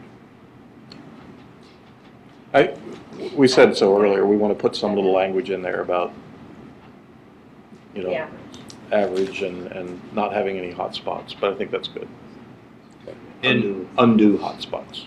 And while we're tabling the landscape plan, I think it's worth, I mean, we talked a lot about it. I think it's really worth looking at that closely because every time we come here and talk about it, I think we're all struggling with that. And we need you to really look at that and where can you put some more and then highlight where you put some more. Because it's been a challenge. Would it be helpful if we did a color rendering, like pre and then post, to be able to show where we've been able to add? Because at this scale, when we add little dots, it gets busy, but you can't really see it as well. So I mean, I'd just make a real effort. I think if you add 3 more trees, it's not going to feel like you're really trying. And I think there's some areas where you can't add more, and we get that. But if you make a concerted effort elsewhere, I think that'll help a lot and highlight it to us so we can really understand it. Okay. At one point, you all had close-ups of some of the areas, and it made it much easier for us to see. Like I had close-ups of the North Shore thing, so we could see, oh, tree, bush, tree, whatever. And I think as Grace asked, on the curve around the west end, where there's just face a house, driveway, street, driveway, face a house with no greenery, I'd like to see a close-up of that so we get whatever you can squeeze, make the driveway 15 and a half feet instead of 16 or whatever, so you can stick a plant in there or something. You know, that's kind of what we're looking for. And overall, I think it's going to help you guys too. So Yeah. Okay. Anything else? Motion and a second. All in favor? Aye. Opposed? Abstained? Motion carries. Thank you very much. Thank you for coming out. Thank you. Yeah, we look forward to continuing to work with you through the process here. Thank you. Getting there. Yeah. Brings all around. We could do a bus tour of their other property. Yeah, that's true. Doesn't Reston have a van? Stop by a 7-Eleven on the way out. Or is it, you know, you can't tell.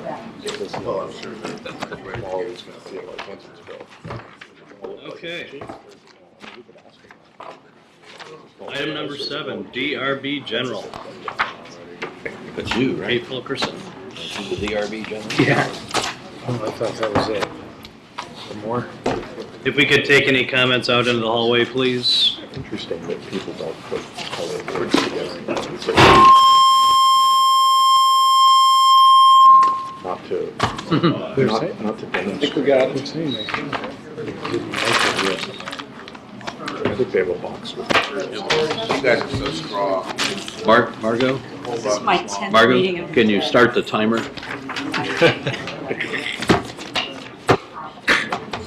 It's 3 minutes. 3 minutes of Or does she get 5? 3? Okay. Go. If she speaks for Julie, she gets 5. Good evening. Excuse me, folks. Can you please take our conversations in the hallway? Thank you. You're very good at clearing the house, John. Thank you. Good evening. I'm sorry I missed you all earlier this evening. I heard you had a very interesting meeting, lively, interesting. And I'm sorry I missed you last month too. So I'm back. Wanted to take the opportunity to give you all, and Julie and I in particular with Anna, wanted to give you all an update as to what we've been doing with the Board of Directors in terms of covenants administration in regards to the budget and some changes that we've been making. And I'm really here to make an ask as a beginning of a different conversation with you in the next several months.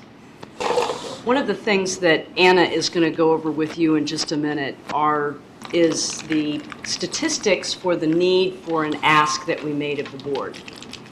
Anna and her team needed a new resource to undertake something that we're not doing right now on a regular basis. We're attempting to do it when we can, but we're not doing it, and it's in accordance with the deed. And deed section 7.12, D12, says that after you all have made a decision on an application, that within a 6-month time period, staff is supposed to go and inspect to make sure that what is done is actually being done. A lot of the issues that we have after the fact, after you've made a decision, maybe some could be, it could be 18 months, it could be 2 years, it could be 10 years, it could be 20 years after the fact, is that applicants or members have put things in on property that is not what you approved. Maybe you never approved it, or it's not in any way, shape, or form what you approved. And that costs a lot of resources from the association, either staff time or dollars to go back and do. So what Anna and I did is we went to the board and said, hey, if we had our druthers, we have a request. We need another resource, another staff member to focus on DRB inspections. And Anna's going to talk about that a little bit in a minute and what that means. As Julie can attest, we had some really good questions that were posed by the Board of Directors as to why do you need this? What, if we don't give it to you, what are you going to do to address the deed requirement, and what will you stop doing? Anna's, again, she'll go over that in just a minute. Coupled with that, we've been making a lot of different changes within the department to address the volume that we're getting, that she's going to show you in a minute. We've gone from a paper and pencil system when we're out in the field collecting information and doing inspections to an electronic system. Brand new program that Anna and her team have been using over the past couple of years called Smart Webs, where we're able to take pictures, do check marks, create letters. Everything is done in electronic fashion, as well as build files on different properties electronically. We have a room and another part of the building here that's about the size of 2 of these conference rooms put together that were just filled with files. So we've digitized everything. So it's easier for staff to retrieve files. We don't have people going back and forth to the file room to pull a file or trying to find a file if it's gone. Everything is accessible online. We have a little bit more of that scanning to do, but that's one of the efficiencies that we've put in place so that we can free up staff time in order to get things done. That, along with this resource, as well as some internal reorganization that Anna has done in order to try and hit everything, has made a big difference. The type of interactions that we have that she's going to tell you a little bit about have changed over the past couple of years. We're not focused on quantity in dealing with individuals. We're more interested in quality interactions. Because what we would like, our ultimate goal, especially on the use maintenance side, is to prevent from going to court, prevent from putting a lien on somebody's home. We would much rather have a conversation and get them to understand the importance of following the guidelines of compliance. We like to use the word compliance as opposed to enforcement, so that we can work with our members and have a better interaction, get away from that typical, what we've heard in the past of, you know, the kind of the Nazis of Reston. We want to get away from that and have people say, wow, we had a really quality interaction. So staff are really taking their time when people contact them, and when we find a violation, try and working with them. Violations exist from the DRB perspective as well. So again, we're trying to do everything we can to work with members to get them to follow the guidelines, do the right thing, help them in any way, shape, or form. In fact, going so far as to, with Anna's Helping Homes program that she initiated over the past couple of years, helping those who really don't have the means, but the condition of their properties affecting other property values. So a lot over the past few years has gone into changing the way we do business to change the image and perception of Reston Association as it relates to covenants administration. So one of those is a resource. I'm going to be quiet for a minute because I have an ask at the end, but I want Anna to give Anna the opportunity to go over some of the numbers that we presented to the board. Again, asked by one of our newest directors, John Mooney. When we made the ask for the position, he said, why? What are you going to get from it? What are you not going to do? How are you going to address this deed requirement? So I'll be quiet for a minute and let her present that. Okay, so some of you may actually remember that when we started working on the strategic plan for the design review board and we met with the RE board members, but there were a couple of conversations that came up and a couple of questions that came up about inspections that we may or may not be doing as a result of DRB approvals. And the conversation came up that in cases where the homeowner is calling us and says, you know, we've completed our project, will you come out and inspect?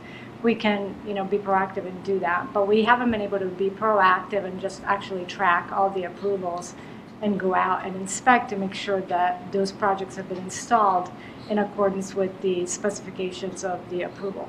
So because that is a deed requirement, we felt that we really needed to be able to comply with the deed, but we don't currently have the resources to do that. So we made an ask of the board to add a resource to the staff or the new staff member to literally have that specific task for every project that's approved, or probably face it in with probably the bigger projects and then going down to, you know, as much as the colors, to go out and inspect the projects as they're approved to make sure that they're in compliance with the approval of the DRB.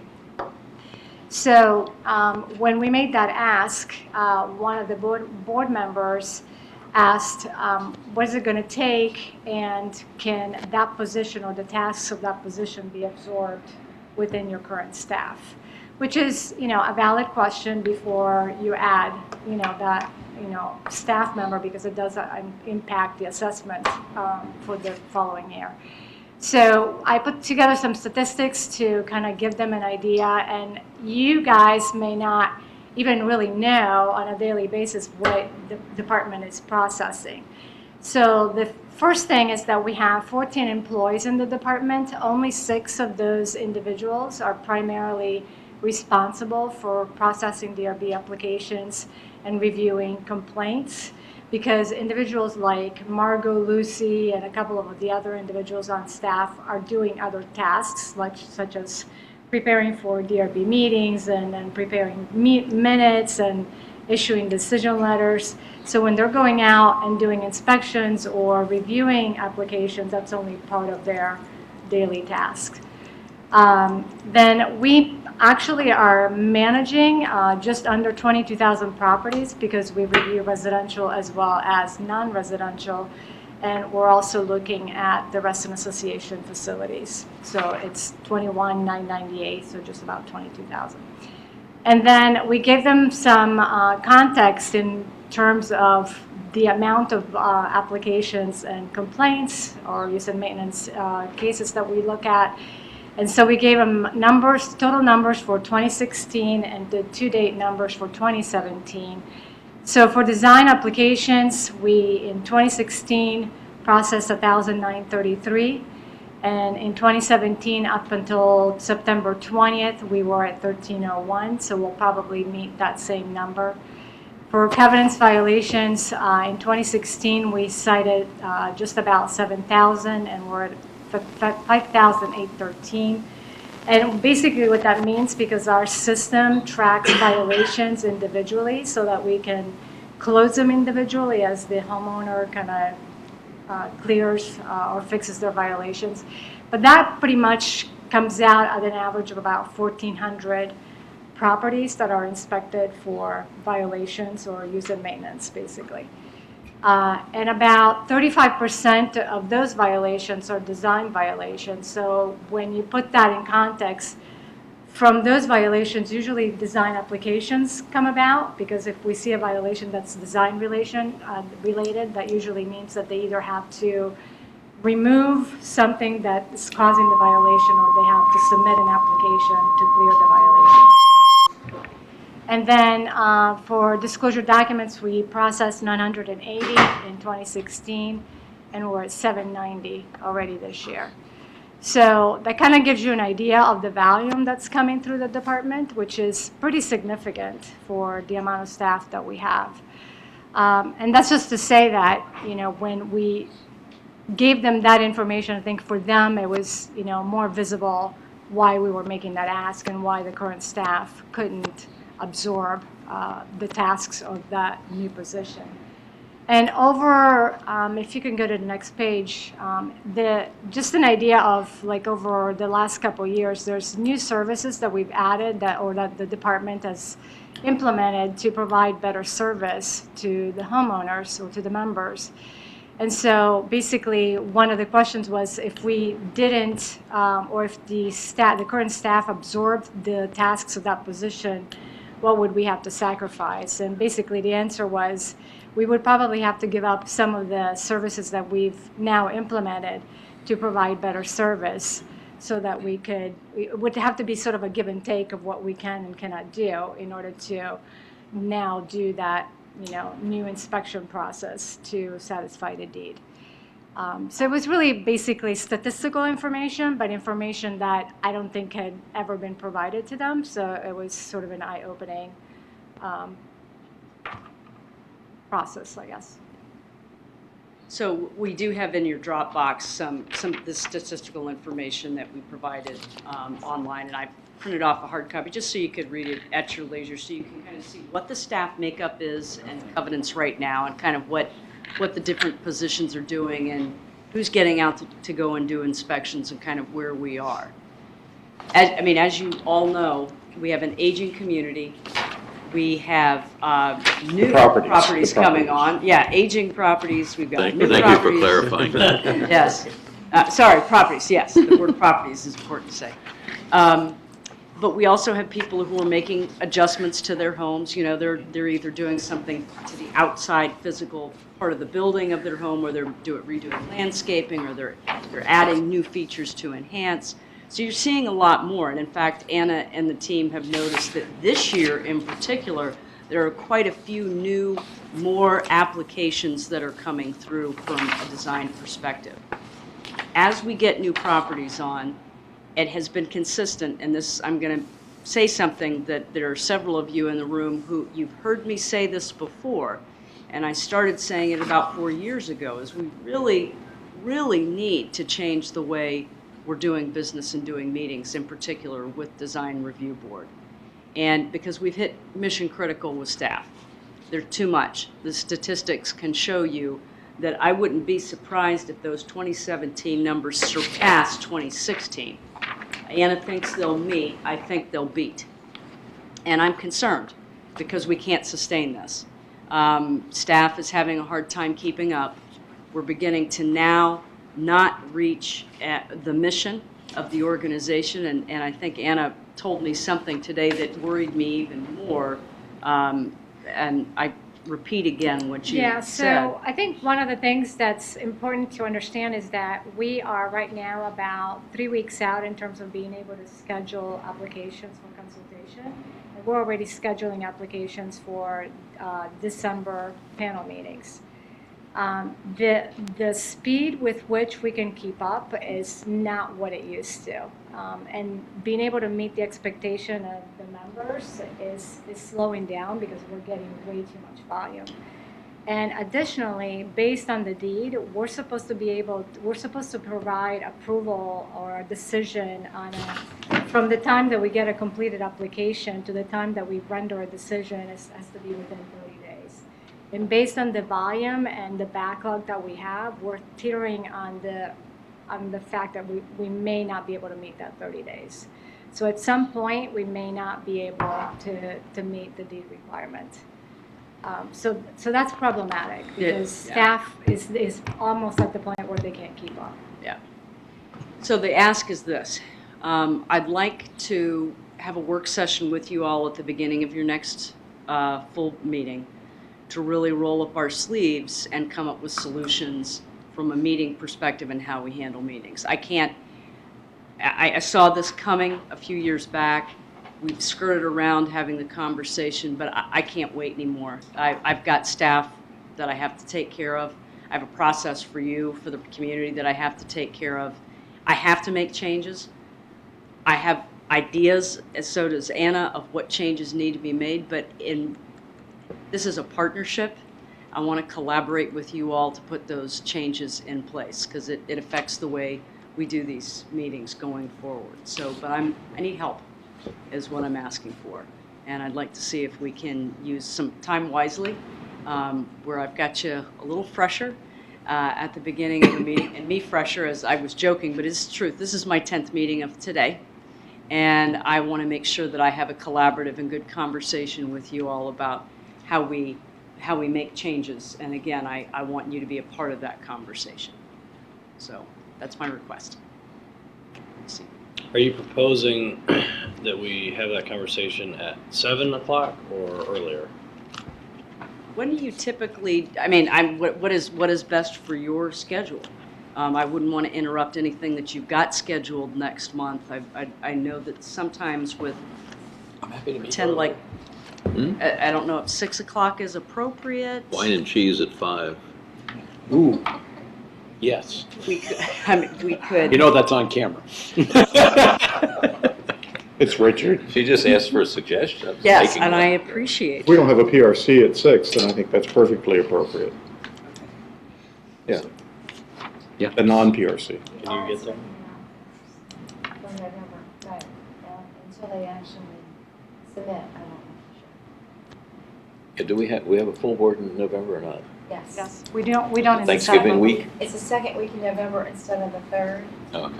so I'm flexible, but I'll leave it to the board. You know, I think it's an important discussion. So. 6 o'clock? 6 o'clock, okay? Wine and cheese if possible. Well, we know that's not going to happen. Grace, does that work for you? To meet at No, 6? never say never. Yeah. I'll that's check true. in my calendar. Gotcha. From that. Okay. So, at the risk, because I don't want to go into it in depth here, but just in anticipation of the conversation, I just want to understand what the goal is, because I don't think we can affect the volume of applications that are coming forward. So, is there a way to, without going into it or suggesting all the things? I'll give you high-level topics. You've got 4 different types of meetings. Or reviews. I'm sorry? Reviews. And for reviews, I apologize. For reviews, you've got Staff full level. DRB, panel, consultation, and staff. We need to have a discussion as to whether all 4 of those are needed, or they could be collapsed together in some way, shape, or fashion. That's one topic area. Did I catch that? Did I cover? Yeah, I think that's maybe the biggest topic area. And we've talked about that before to some degree. Yeah. I'm sorry, Julie, yeah.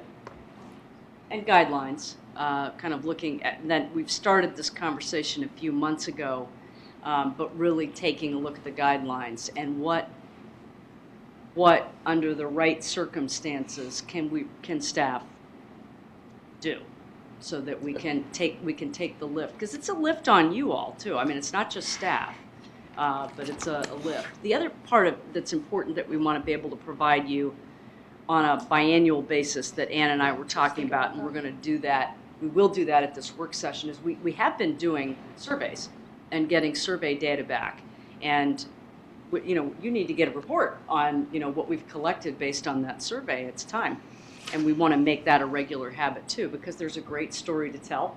But there's some really interesting comments too that I think will lend to the discussion, and we can get that survey out to you in advance of the meeting so that you can take a look and say, hey, Ra, people like, because I think there's good news, which you get to see, but then there's some really interesting, salient comments that will lend toward how we can make some improvements.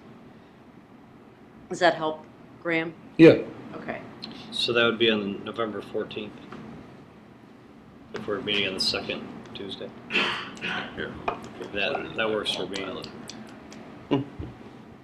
Is any of that discussion involving the resource that you're asking for from your board? Okay. No, this is separate and apart from, because one of the questions that we got, and Julie can correct me if I'm wrong, is this going to solve your problem? And we said, no, not quite. You know, it's part of it, but there are a lot of things that we need to be doing that we're not. As Anna said, and she showed on that third slide there, of the new things that are being done, but we're getting more and more requests for it because people like it's successful. You know, I know Will is not pleased that we're not sending things their way, but it's because staff are doing such a fantastic job of interacting with people and getting them to do the work that needs to be done on their property. So it's a good thing. It's a good thing. I just might add that it may be connected in such a way in that resource would have a benefit to us as well in many ways. So I think there is a way to tie the conversation together. I'd hate to see the pushback when we might see the opportunity to leverage additional resources. I'm sorry, I didn't mean to interrupt. I think it's important to understand that that resource is beneficial for the members as well as RA, because many times, or probably a large majority of times, we see, you know, that when we're doing resale inspections, we're finding too late in the process that somebody has built something that is not in conformance with the approval. And for example, we might find that there's, you know, somebody has built a patio or fence and it's encroaching on cluster common area, or maybe it's encroaching on an RA property, and therefore it becomes, you know, financially disadvantageous to have to ask the member to either remove their, you know, modification, or in some cases it's happened where somebody has had a fence that encroaches on an RA property, and because of our own benefit, we've had to pay to move the fence. And so that's money that RA has had to expend to do that. But, you know, I can share with you that my challenge almost on a daily basis, and I know that they can probably say as well, my staff consistently says, if we can't change some things that we're doing, we need to have more staff.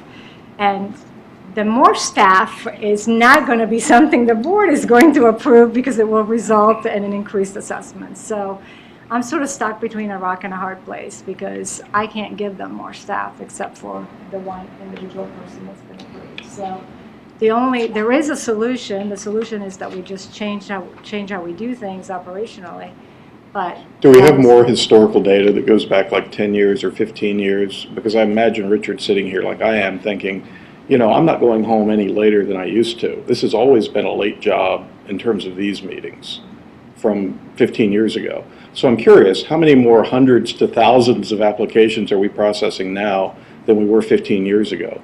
And really try to understand, because I am curious, and I know you are too, what's different? Is it just sheer volume? And certainly the economy's good now. I laughed with a guy at work that I'm doing some home improvement things. I know when I can afford to do home improvement, everybody is doing home improvement, and that all has to come through here. I might add that I think what you may see here, I think the biggest issue we have, having sat on both sides, is the majority of this ends up in the legal committee's hands. And most of these are violations, because more times than not, we don't see the people that cause a lot of consternations with us, as we saw tonight. So if there's a way to increase more applications and less violations, that's a great strategic goal. If you can up applications that go through the approval process and get completed appropriately, that's great. That should reduce the number of violations, reduces legal expenses, staff time, etc. So how about this? I think that you suggested we roll up our sleeves when we're less tired, and I think that's probably a good idea. We're starting to get into the details, I think. It sounded like we were all willing to at least consider meeting at 6. Maybe one or two of us wouldn't be able to, but I think you probably don't need everybody, as long as we have a good chunk of us. Is that a fair statement? I wanted to give one other thought. I'm going to see what we have to answer your question, because that's we probably the didn't other, track numbers as capably in those days as we do now. Now we're really adamant about that. But also, you've probably noticed that you're getting more RA applications, because it's not something we were doing in the past. And I believe you have to walk the walk right? If RA is going to be doing something, you all need to see it. And staff is aware of that, and we have a pretty rigorous process now with that, which to me is very important. But those you're going to see more of too. Just because you hadn't. Again, we've got about 67 properties, and that doesn't include, you'll see on the sheet, things like, gee, we want to do something on a dock, on a lake, or we want to put some trash receptacles or mutt mitt dispensers or benches along pathway. There's a lot of stuff you haven't seen that you're going to see. So just volume of applications from us is going to increase. But we'll see what we can do with statistics. I think aging properties is the biggest thing that you've got, and the need to address Redevelopment, certainly more. I'm sorry. Yeah. Way more redevelopment than it was 15 years ago. Absolutely, and that's not gonna change. And those are time consuming. I mean, Yes. it feels like they are. To answer your question, Neil, too, though, and something that Kate touched on, we are doing business differently in our department. We're engaging with the members much more to resolve cases than we used to. And you guys really aren't probably seeing that because we're doing that probably more on the use and maintenance side in terms of resolving cases from violations and complaints and things of that sort so that they don't escalate to governance committee and legal committee, because that, if we have to send them to this gentleman's office, it costs us money. But also because we want to be able to work with the members to resolve issues as opposed to what used to be the practice, that it used to be just black and white. We would just, send them to court and slap a judgment on them and it would just be done. Now we engage with them and we're getting much more positive results in terms of their more compliance and them, that they see that we're working with them and it's a positive engagement with them, and so they're more willing to participate in the process, and we get more results from the members. Whereby before, because everything just had such a negative approach to it, and they used to call the department the Nazis, then they just were not as responsive. So it does take time to engage with the members multiple times and to really work with them. And if we have to give them an extension or a week or two just so that we can get them to get their items completed, so be it. But we do get more response. But that means that the advisors are working more with them, and that engagement is taking up staff's time. Which is a good thing. But I didn't mean to digress, because I know. That's okay. We're diving into details here. So can we get that scheduled for 6 o'clock on the 14th? Thank you very much. Is there anything else? Make a motion to adjourn. Second. All in favor? Aye. Opposed? Thank you very much. Thank you. Thank you.